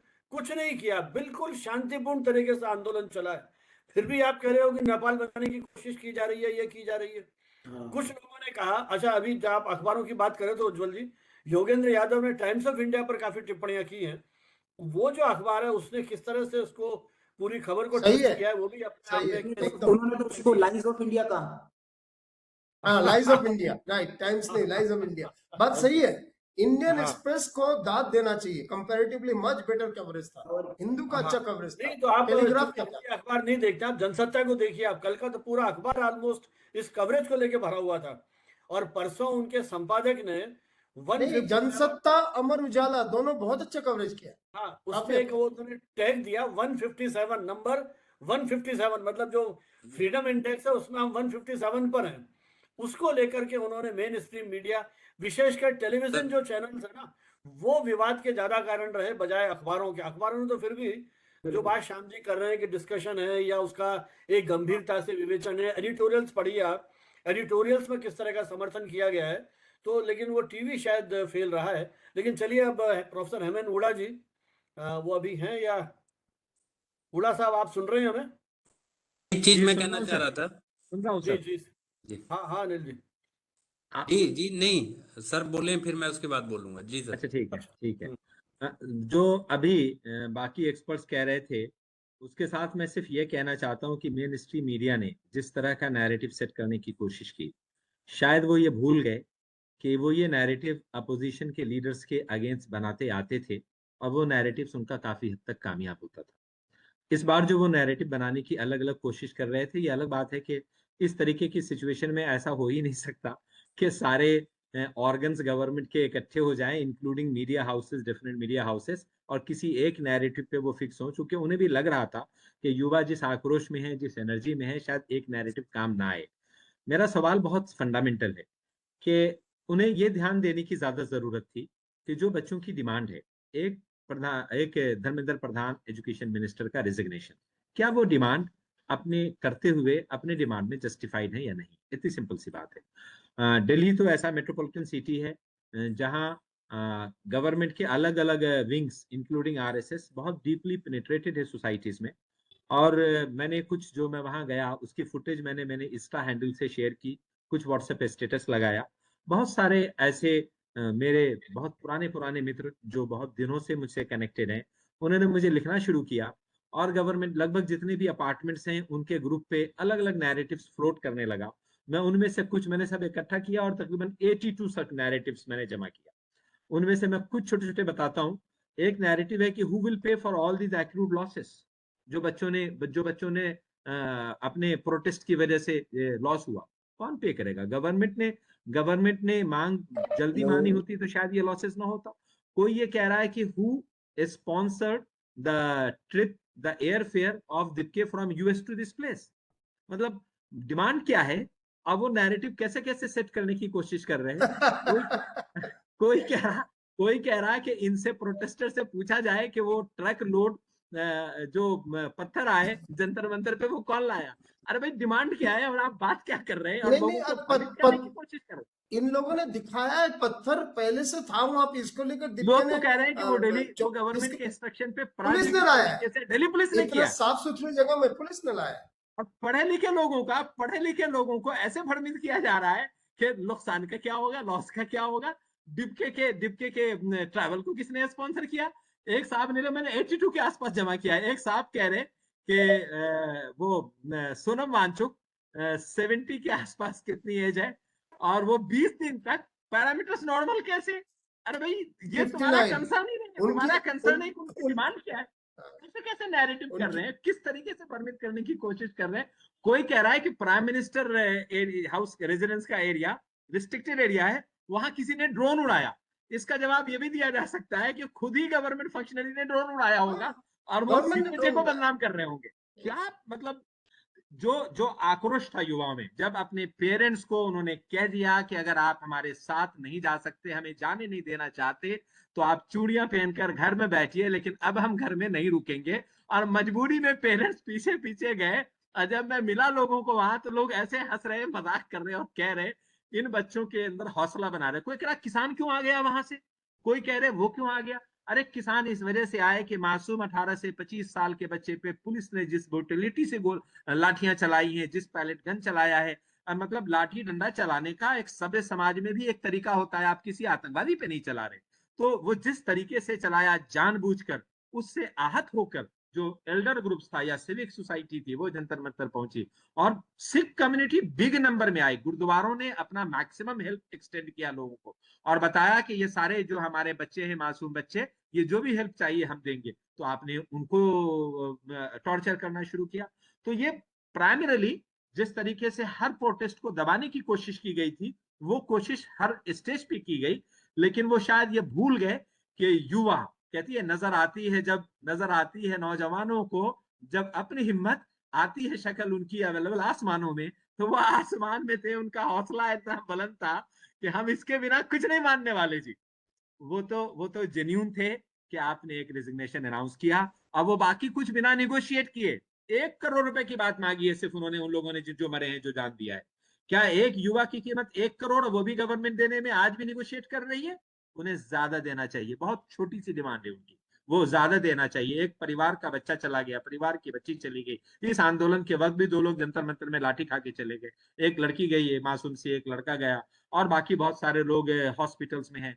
आप ऐसे इकोसिस्टम बनाइए जिस इकोसिस्टम में लोग पार्टिसिपेट करना अच्छा समझे। और सरकार में मोदी जी की तो अच्छी फैन फॉलोइंग थी यूथ में, वो फैन फॉलोइंग थी तो उनको उसका ध्यान रखना चाहिए था कि बच्चे हैं, ये बच्चे अगर सड़क पे आए हैं और एक छोटी सी बात मांग रहे हैं, तो हमें अपने टेस्ट को फुल प्रूफ करना चाहिए। हमें इसके लिए एक बेहतर अरेंजमेंट करना चाहिए, और खासकर मेडिकल की एग्जामिनेशन। मुझे लोगों ने बताया जंतर मंतर पे कि सर हमने 4 किले जमीन बेच के अपने बच्चे को कोचिंग स्पॉन्सर की थी, और पहले वाले में मेरे बच्चे के अच्छे नंबर आए, दूसरे में नहीं आए। कोई कह रहा मेरे पास एक फ्लैट था जिसको मैंने, एडिशनल फ्लैट था जिससे किराया आता था, घर की खर्चे, दिन रात के खर्चे चलते थे, वो मैंने बेच दिया है सर। कोई कहता मैंने ये प्रॉपर्टी गिरवी रखी है और अपने बच्चे को स्पॉन्सर किया। आप उस समाज का सोचिए, सिर्फ वो दिल्ली के 5% एलीट लोग नहीं जो अच्छा कमाते हैं और बच्चे के लिए कुछ भी स्पॉन्सर कर सकते हैं। आज भी देश में एक बड़ा गैप है, और वो जो डाउन ट्रोडन सेक्शन है हमारा, जो लो इनकम ग्रुप है, वहां से भी बच्चे नीट का टेस्ट देके डॉक्टर बनने के दीवाने हैं। उनकी इस स्पिरिट को रोकना नहीं चाहिए। जी सर। बनावत सर। सर आपका अनम्यूट कर लीजिए सर प्लीज। फिर म्यूट हो गया सर, फिर से म्यूट हो गया। एक खबर छपी है आज जिसमें एक बच्ची के पिताजी ने ये कहा है कि मेरी बेटी, मैं 1 करोड़ देता हूँ, मेरी बेटी को वापस दे दो। फिर उन्होंने ये बात कही है कि इतने परिवार हैं जिन्होंने कितना इन्वेस्टमेंट किया होगा बच्चे को पढ़ाने में, सरकार उन पर भी तो ध्यान दे। आज वो क्या स्थिति है उनकी। ये एक मैंने अभी प्रियंका को भेजा है, जो ये दिखाया है, हमारे मित्र है उमा शंकर पांडे, उन्होंने एक कोलाज बनाया है कि देश के अलग अलग अखबारों ने क्या हेडलाइन जो है वो, ये जो पुलिस का जिस तरह से लाठीचार्ज हुआ उसको लेकर के, तो अंग्रेजी के अखबारों की हेडलाइंस है, केवल एक जानकारी के लिए हमारे मित्रों के। तो चलिए इस क्रम को आगे बढ़ाते हैं, और मैं भाई डॉक्टर अनिल मिश्रा जी से अनुरोध करूंगा कि वो जी संक्षेप में अपनी बात रखें। जी सर, जी 2-3 मिनट में सर मैं बात जी कहूंगा। एक तो जी जी डिजिटल जो लिगेसी मीडिया के जो डिजिटल प्लेटफॉर्म्स हैं, जैसे दैनिक भास्कर का आजकल जो दैनिक भास्कर डिजिटल है, वो लोग भी रील्स की भाषा में और उसको लाइव चलाएं। और एक तरीके से उन्होंने उनकी जो भाषा, मतलब जो डिजिटल कंटेंट, डिजिटल भास्कर है जैसे, तो उनकी अधिकतर भाषा जो होती है वो बहुत प्रोवोकेटिव और क्लिक बैट पत्रकारिता का एक नमूना है। और आमतौर पे आप देखेंगे तो उसमें क्राइम की खबरें भी ऐसी संवेदनहीन भाषा में लिखी जाती हैं कि व्यक्ति और संवेदनहीन होता चला जाता है। लेकिन पहली बार ऐसा हुआ कि इस आंदोलन की वजह से भास्कर जैसे ऐप जो अपने आप को बहुत तेज स्थापित करने की कोशिश करते हैं, उन्होंने भी इसको लाइव देना शुरू किया, मिनट मिनट की जानकारियां देनी शुरू की। तो इस सेंस में हिंदी में जो दैनिक भास्कर का रोल है वो एक हद तक इस प्रोटेस्ट में थोड़ा दिखा कि उसने फिर भी बहुत ढंग की हेडलाइंस लगाई, शीर्षक लगाए और एक तरीके से काम किया। दूसरा सर मैं ये कहना चाह रहा था कि जो टेलीविज़न में प्राइम टाइम में जो न्यूज़ बहसें हुई हैं, कुछ उनको मैंने देखने की कोशिश की कि उनमें क्या चल रहा था। तो अभी भी वो जो अधिकतर प्रवक्ता हैं और उन प्रवक्ताओं के इर्द गिर्द जो समूह है, जो वो खुद एंकर हैं, जो अपने आप को लार्जर देन लाइफ समझते हैं, वो लोग यही कोशिश कर रहे थे लगातार कि इस सारे मूवमेंट को एक तरीके से बदनाम करें, और उस बदनाम करने के बाद किसी भी तरह की जो वैधानिकता और जो इतना लोकप्रिय सपोर्ट मिला है लोगों का, उस लोकप्रिय सपोर्ट को डिस्क्रेडिट करने के लिए कई तरह की कॉन्स्पिरेसी थ्योरीज गढ़े, और अभी भी वो ये सीख लेने के लिए तैयार नहीं है कि ये सच में जेन्युइनली लोगों का आक्रोश है, गुस्सा है, और इसको इससे जो है आपको सेंटिमेंट लोगों का समझना चाहिए। और एक तरह का जो भ्रम है वो बना रखे हैं कि सब कुछ ठीक है, जिसको बोलते हैं सब चंगा सी। तो वो एक इस तरह की कोशिश कर रहे हैं। तो ये दो जो बातें हैं वो मैं कहना चाह रहा था। और बहुत इंटरेस्टिंगली सारे विद्वान जो गए वहाँ और बताए, तो मुझे उनकी बातें सुन के लग रहा है कि काश हम भी वहां जा पाते और देखते, महसूस करते तो बढ़िया रहता। तो thank you so much sir, मुझे इतना ही कहना चलिए है। श्याम जी, आपकी समापन टिप्पणी, उसके बाद कुछ विद्यार्थी हमारे साथ हैं जो वहां रहे, उनकी बात सुनेंगे अपन जी। इस पूरे मुद्दे पे मेरे को एक बात और लगती है कि जो विश्वसनीयता का जो मुद्दा है, चाहे वो सोशल मीडिया या मुख्यधारा, ये मुद्दा मेरे ख्याल से और उभर के सामने आएगा। क्योंकि अब आने वाले समय में पत्रकारिता की जो सबसे बड़ी चुनौती, वो खबर पहुंचाना नहीं बल्कि सही और गलत के बीच अंतर करना होगा। क्योंकि हम देख रहे हैं कि सोशल मीडिया पे बहुत सारा फेक कंटेंट है, आधी अधूरी जानकारी, एडिट किए हुए वीडियो और बहुत जज्बाती किस्म के मैसेजेस भरे पड़े हैं। तो ये बहुत बड़ी दिक्कत आएगी कि किस तरह हम तय कर पाए। मैं अपना जो अब तक का अनुभव है उसके आधार पर यह कहना चाहता हूँ कि मीडिया की असली ताकत तकनीक में नहीं है, तकनीक की बजाय उसके भरोसे में और उसकी साख में है। चाहे अखबार का दौर हो, टेलीविजन का दौर, डिजिटल मीडिया हो या सोशल मीडिया, बदलते रहेंगे माध्यम लगातार, लेकिन पत्रकारिता का मूल धर्म हमें नहीं छोड़ना चाहिए। सत्य की खोज हो, तथ्यों की पुष्टि, सत्ता से सवाल किए जाएं, कमजोर की आवाज बने, जनता के प्रति जवाब दे रहे, या इन पैरामीटर्स पर मैं समझता हूँ सोशल मीडिया अभी भी बहुत पीछे है। हालांकि परिवर्तन की तरफ हम लोग बढ़ रहे हैं। इस आंदोलन ने मुख्य धारा के मीडिया के दरवाजे पर निर्भर रहने से हमको मुक्त कर दिया है। लेकिन एक सावधानी बहुत जरूरी है कि सोशल मीडिया की पहुंच हालांकि बहुत बड़ी है, लेकिन उसकी पहुंच और प्रभाव को जनमत का प्रतिनिधि मानना मेरे ख्याल से ठीक नहीं होगा। क्योंकि डिजिटल दुनिया में जो आवाज सबसे अधिक दिखाई देती है, जरूरी नहीं कि वो समाज की सबसे बड़ी आवाज हो।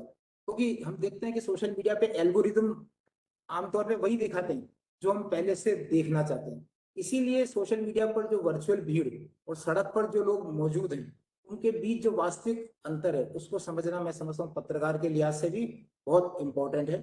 आज के पत्रकार को सिर्फ सोशल मीडिया की निगरानी करने वाला व्यक्ति नहीं, बल्कि सोशल मीडिया के पीछे जो सत्य छुपा है उसे खोजने वाला पत्रकार बनना होगा, ये मैं समझता हूँ। चलिए, आभार भाई श्याम जी। पत्रकार को सत्य का अन्वेषक होना है और उसकी साख की आपने बात कही। चलिए, अब अपन चलते हैं। भारतीय विद्यापीठ के एक विद्यार्थी हैं साई, वे भी वहां रही और उन बच्चों के साथ ही उन्होंने अपना कुछ समय बिताया। उनका क्या अनुभव रहा वो उनसे सुनते हैं। Hello, am I audible? हाँ जी, अपना वीडियो भी ऑन कीजिए आप। वीडियो एक्चुअली इशू है थोड़ा सा, मैं लाइक फोन पे ऑन नहीं हो पा रही, वीडियो का थोड़ा इशू आ रहा अच्छा, है तो। चलिए हाँ ठीक है। जी। तो बेसिकली जो आपका एक्सपीरियंस था दैट वाज वेरी नाइस, क्योंकि बहुत कुछ सीखने को मिला as a ground reporter and like first year के हम सारे स्टूडेंट्स गए थे। तो वहाँ पे बहुत ही अच्छा एक्सपीरियंस था, बहुत कुछ सीखने को मिला हमको। एंड पता चला कि जो ट्रू जर्नलिज्म होता है दैट इज नॉट जस्ट कि आप न्यूज रूम में बैठ के एंकरिंग एंड ऑल कर रहे हो। इट्स अबाउट कि आप जाओ लाइव में, लोगों से एक्सपीरियंसेस लो, उनके व्यूज जानो। तो definitely it was very wholesome experience and बहुत कुछ लर्निंग मिली है कि ऑन ग्राउंड जर्नलिज्म एक्चुअल में होता कैसे है। जब वो लाठीचार्ज हुआ तब भी वहीं थे क्या आप? हमने लाइक थोड़ा सा लाठीचार्ज वाला कवर किया था, उसके बाद हमने उसके बाद का कवर नहीं किया था। बट बाकी जब वो हुआ था, टीयर गैस वगैरह थी, तब हम लोग थे वहाँ पे।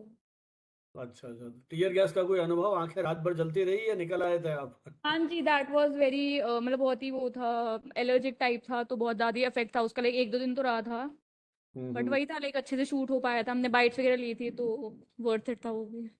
पेरेंट्स का क्या रिएक्शन रहा वो जब आंखें जलती रही कि भैया छोड़ो जर्नलिज्म, किसी दूसरे कोर्स में जाओ, या मोटिवेशन मिला? पेरेंट्स का लाइक एक पॉइंट पे थोड़ा उनका था, मतलब स्टार्टिंग में कि प्रोटेस्ट पे क्यों जाने वो, बट देन मतलब वही उनको भी दिखा कि डेडिकेशन है, जाने का मन था। तो देवर ऑल्सो ओके कि नहीं जाना चाहिए, क्योंकि वही एक लर्निंग थी, सीखने को मिलता है।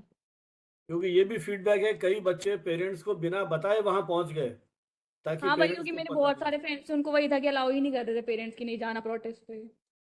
चलिए, इन्हीं के एक शिक्षक हैं हमारे मित्र पुष्पेंद्र जी। तो पुष्पेंद्र जी, आप कुछ कहना चाहेंगे? जी सर, इस पूरे ही आंदोलन को मैंने काफी करीबी से कवर किया है। कुछ दिन और कुछ रातें मैंने जंतर मंतर पे गुजारी हैं। दिन और रात में मुझे जमीन आसमान का अंतर दिखा। दिन में जहाँ पर सुबह से दोपहर तक या शाम तक मैं कहूँ तो लोग बाग थोड़ा कम आते थे। जैसे जैसे शाम ढलने लगती थी, मौसम थोड़ा ठंडा होने लगता था, उसके बाद जो जंतर मंतर पर भीड़ थी वो ज्यादा हो जाती थी और रात के लगभग 2-2:30 बजे तक लगातार लोग वहां पहुंचते रहे।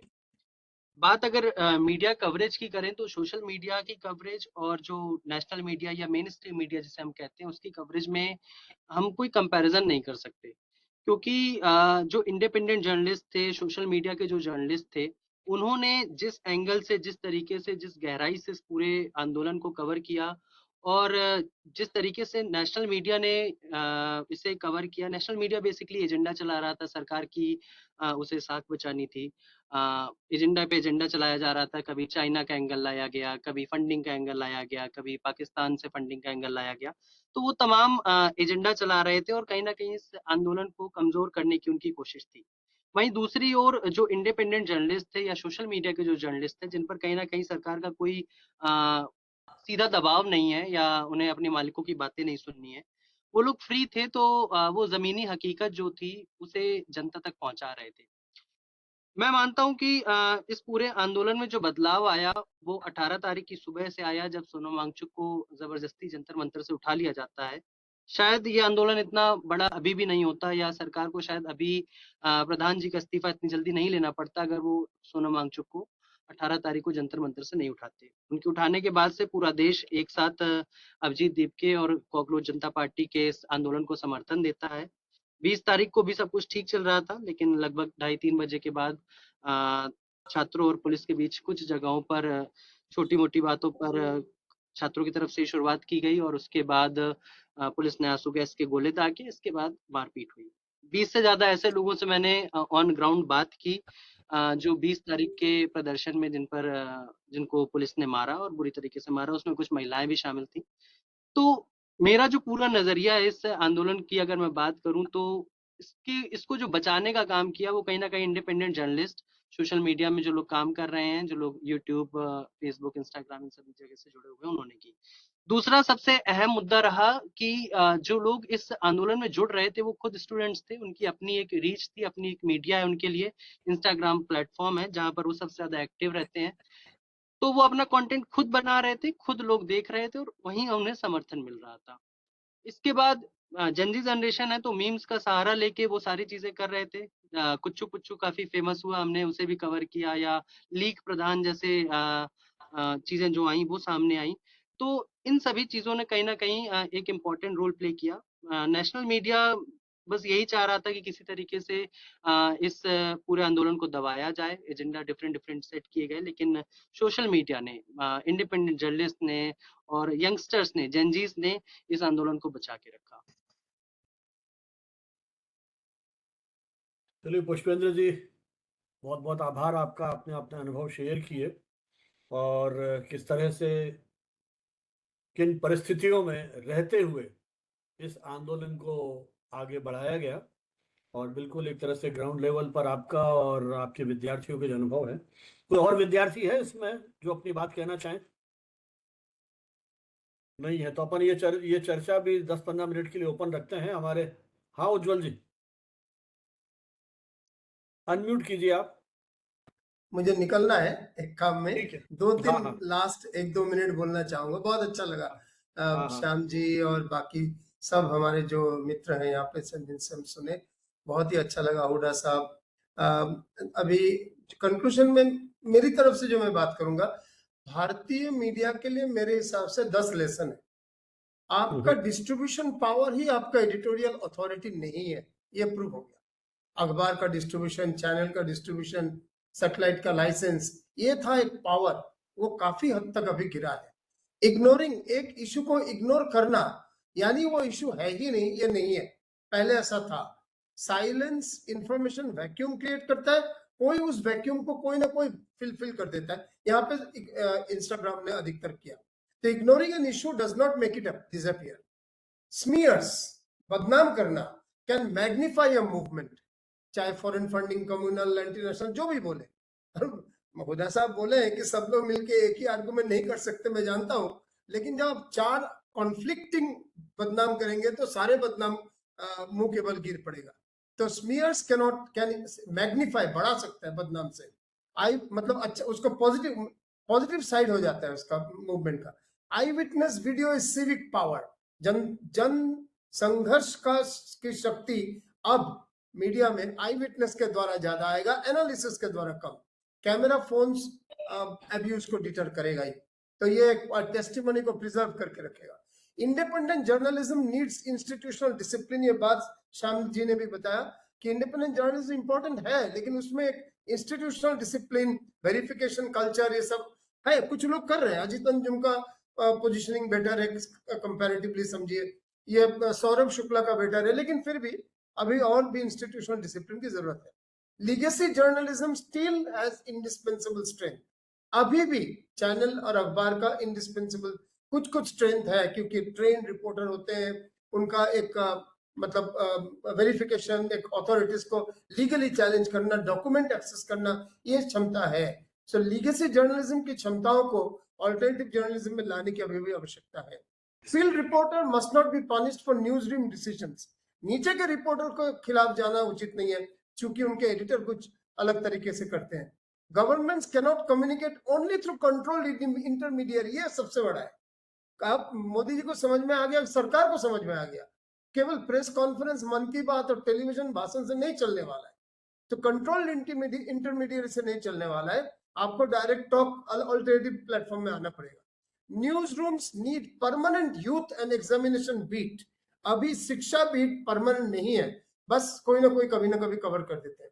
और फ्यूचर हाइब्रिड है, बाइनरी नहीं है, मतलब स्ट्रॉन्गेस्ट मॉडल वही है जब सिटीजन का इमीडिएसी, क्रिएटर का एक्सेसिबिलिटी, मतलब वहां पहुंचना क्रिएटर का, फैक्ट चेकर वेरिफिकेशन और प्रोफेशनल इन्वेस्टिगेशन कैपेसिटी जो लीगेसी मीडिया का होता है, ये सब मिलना जरूरी है।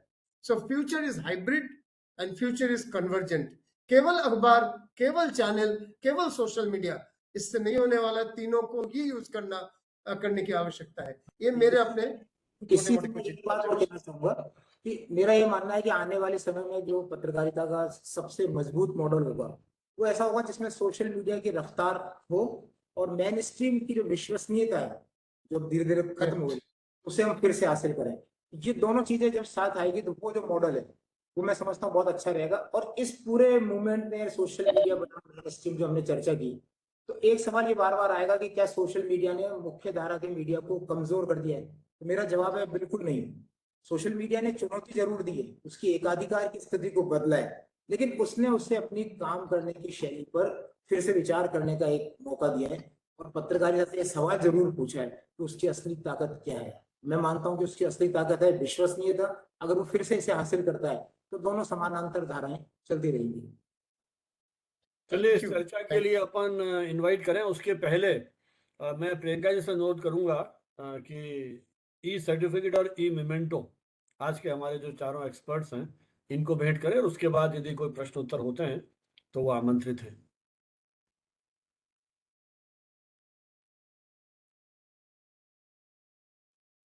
ई सर्टिफिकेट और ई मेमेंटो इस आयोजन की यादगार की रूप में है। ये उज्जवल जी का honour of gratitude and respect, जिस तरीके से आपने अपनी नॉलेज और एक्सपीरियंस हमारे साथ शेयर किया, तो उज्जवल से मोमेंटो वो शायद क्विट कर गए हैं।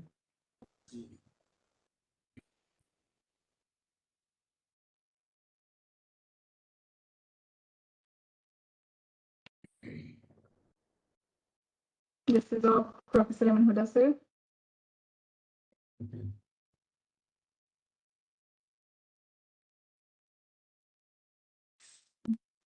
This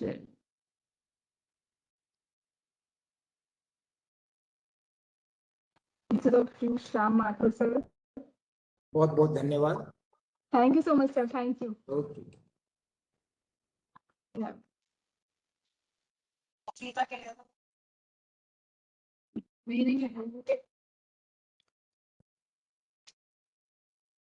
Anil Mishra ji.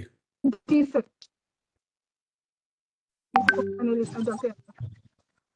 Thank you so much, sir. Thank you, sir. Thank you. We have the E certificates as well. Ji.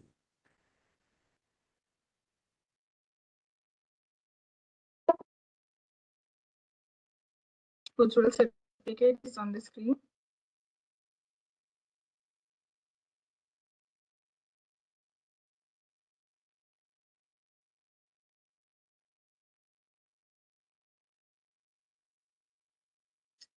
Udasaka certificate.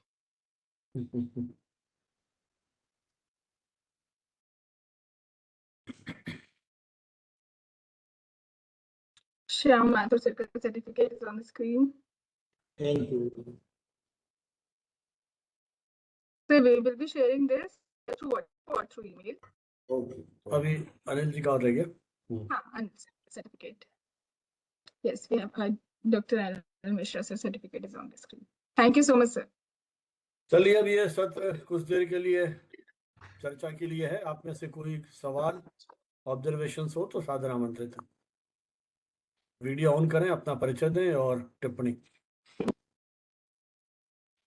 Ankit Tiwari ji सुन रहे हैं कि अंकित तिवारी जी ने चैट बॉक्स में लिखा था। The link for certificate generation is also shared in the chat box, so candidates can also fill it and generate their certificate.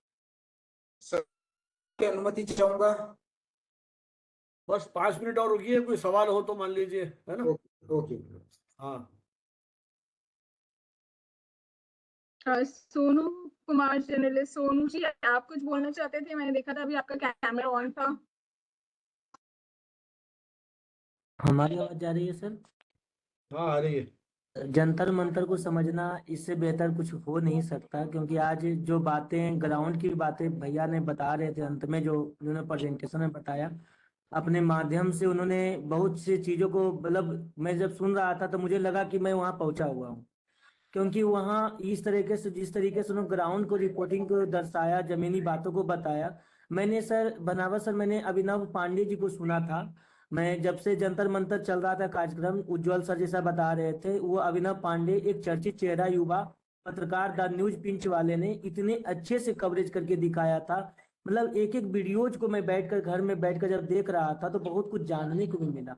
और सबसे बड़ी बात क्या है ना कि सरकार को ये अपना जो गतिविधि से चलाई जा रही थी, कम से कम ऐसे जो जिस तरीके से प्रोटेक्ट हुए हैं, उससे ये तो समझ में आ गया सरकार को भी कि क्या कि आने वाले भविष्य में कम से कम जो हम करते हैं, जो डिसीजन लेते हैं, उसमें कहीं ना कहीं जो चूक होती है उस पर पहले से ही हमें उसे टटोलने की जरूरत है।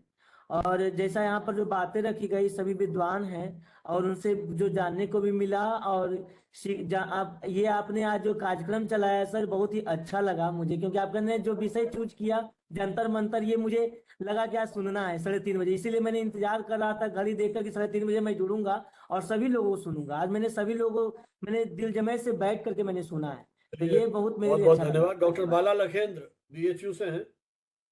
बाला जी आप कुछ कहना चाहते हैं? अभी वीडियो ऑन था इनका। चलिए, तो मेरे ख्याल और कोई सवाल? क्षमा करेंगे सर, मैं दिन भर कुछ विश्वविद्यालय के कार्य में अत्यंत व्यस्त था। 2-3 बार हमने प्रयास भी किया सर, लेकिन वो मैं जुड़ नहीं पाया। निश्चित रूप से चर्चा बहुत प्रभावशाली रही होगी, मैं तो पूरी बात नहीं सुन सका, लेकिन कल भी आपसे जब चर्चा हो रही थी माननीय प्रोफेसर संजीव भानावत सर से, वो चर्चा ये थी कि भारत जैसा देश जहाँ की सांस्कृतिक विरासत और सारी चीजें हैं, तो एक वर्ग का जो वो दिखा, जहाँ हमारा संयम, जहाँ हमारा वो होना चाहिए था, वो टूटता हुआ दिखा।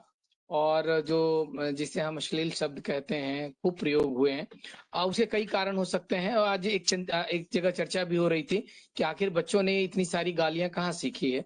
तो ये जो OTT प्लेटफॉर्म्स हैं और हमारे नायक नायिका जो फिल्मों के हैं, वो जब धड़ल्ले से अब गालियां दे रहे हैं, तो लोगों को लग रहा है, मैं किसी अभिनेता या अभिनेत्री का नाम नहीं लेना चाहूंगा, कि जिस तरह की कुछ चीजें पिछले दशक से हुई हैं, तो अब हमारे युवा भी उसको समझते हैं कि ये बहुत सहज बात है कि अगर हम किसी की माँ की, बहन की या जो भी, तो इस पर एक चिंतन की आवश्यकता है। संभव है हमारे अतिथि वक्ताओं ने इस पर चर्चा की होगी, निश्चित रूप से की होगी।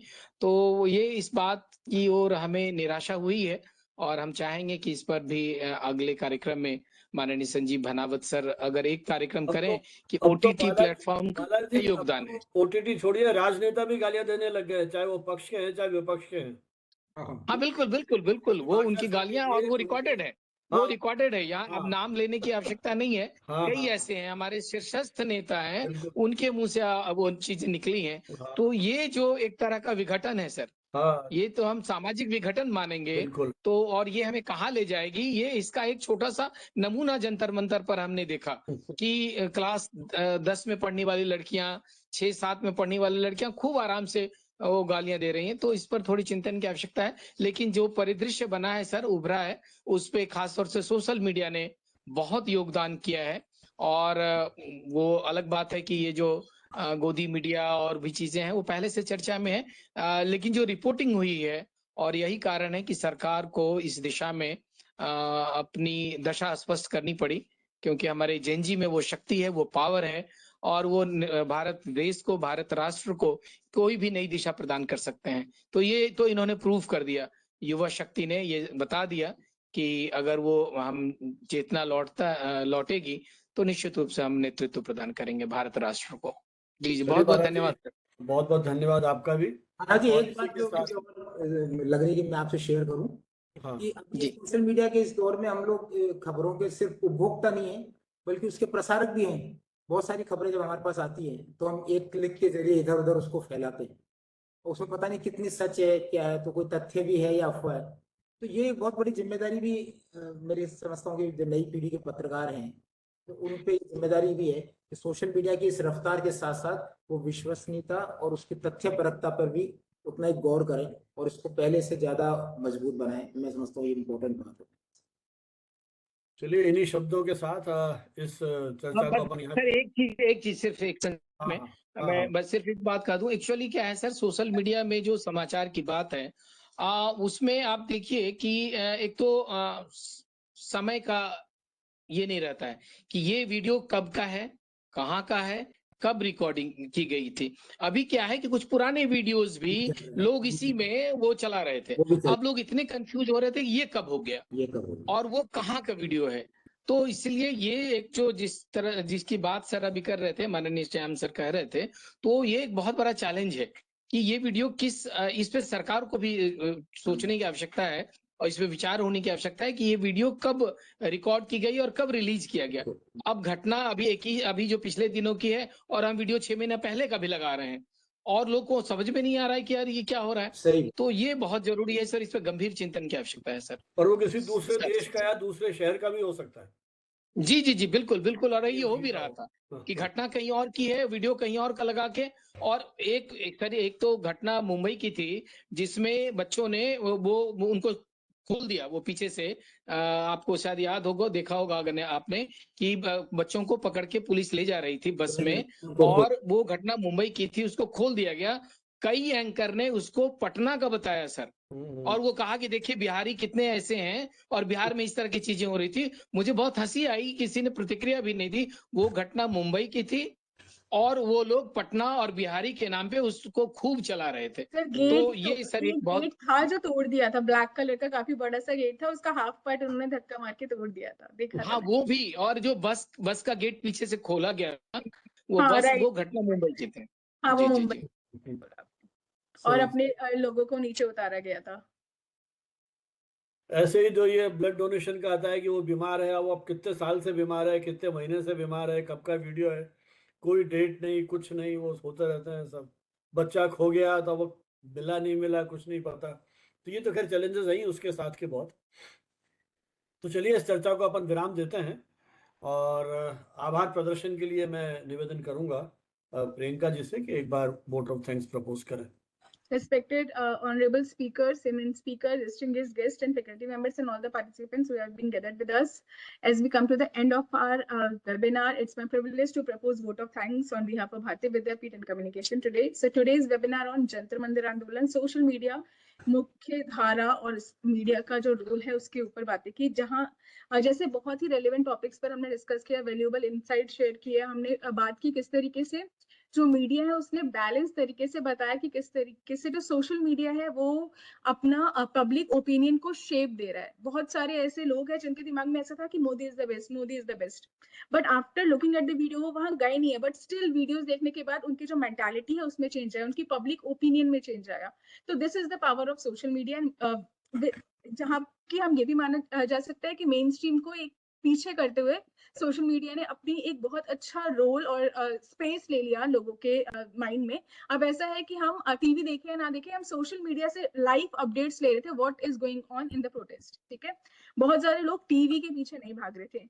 The session also highlighted how students' movement today are shaped not only by events on the ground but also by the narrative created through social media platform and also main stream news media. काफी सारे ऐसे news media के बारे में sir ने भी बताया कि उन्होंने बहुत इंपॉर्टेंट रोल प्ले किया। मैंने देखा था कि कुछ ऐसे जर्नलिस्ट थे जो हमारे टीवी के जर्नलिस्ट थे, जी न्यूज के जर्नलिस्ट थे, ठीक है, उनको हैरेस किया, कहीं ना कहीं उनकी बेइज्जती की गई।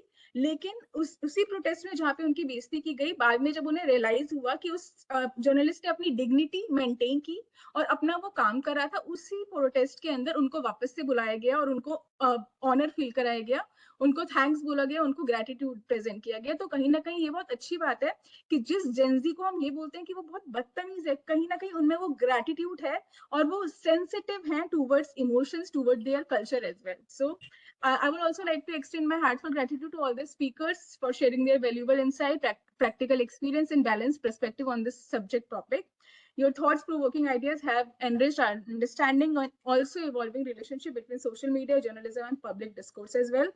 As media continues to evolve rapidly, discussion like today's remind us for responsible journalism, critical thinking, and informed digital citizenship, which is essential for strengthening democracy and ensuring that every voice is heard with fairness and integrity.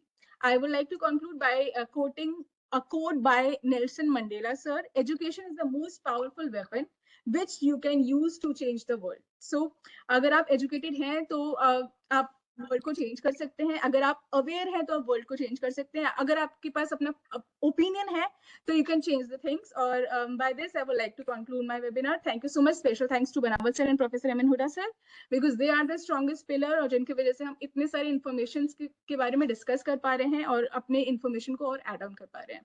Thank you so much sir and thank you to all the participants. हमारी ओर से भी बहुत बहुत आभार आप सभी को, एक सूचना के साथ कि आगामी वेबिनार 31 जुलाई, जिसका विषय है reflecting art in cinema, a journey of creativity in expression, और वक्ता होंगी डॉक्टर सोनाली नरकुंडे।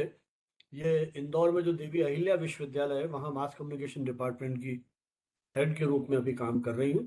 तो अपनी मुलाकात 31 जुलाई शाम को 5:30 बजे इसी मंच पर एक बार फिर होगी। बहुत बहुत धन्यवाद। जय हिंद, जय भारत। बहुत बहुत प्रणाम। Thank you so much sir. जय हिंद, जय भारत। जिन पार्टिसिपेंट्स को सर्टिफिकेट नहीं मिला है, तो प्रियंका जी अभी हैं,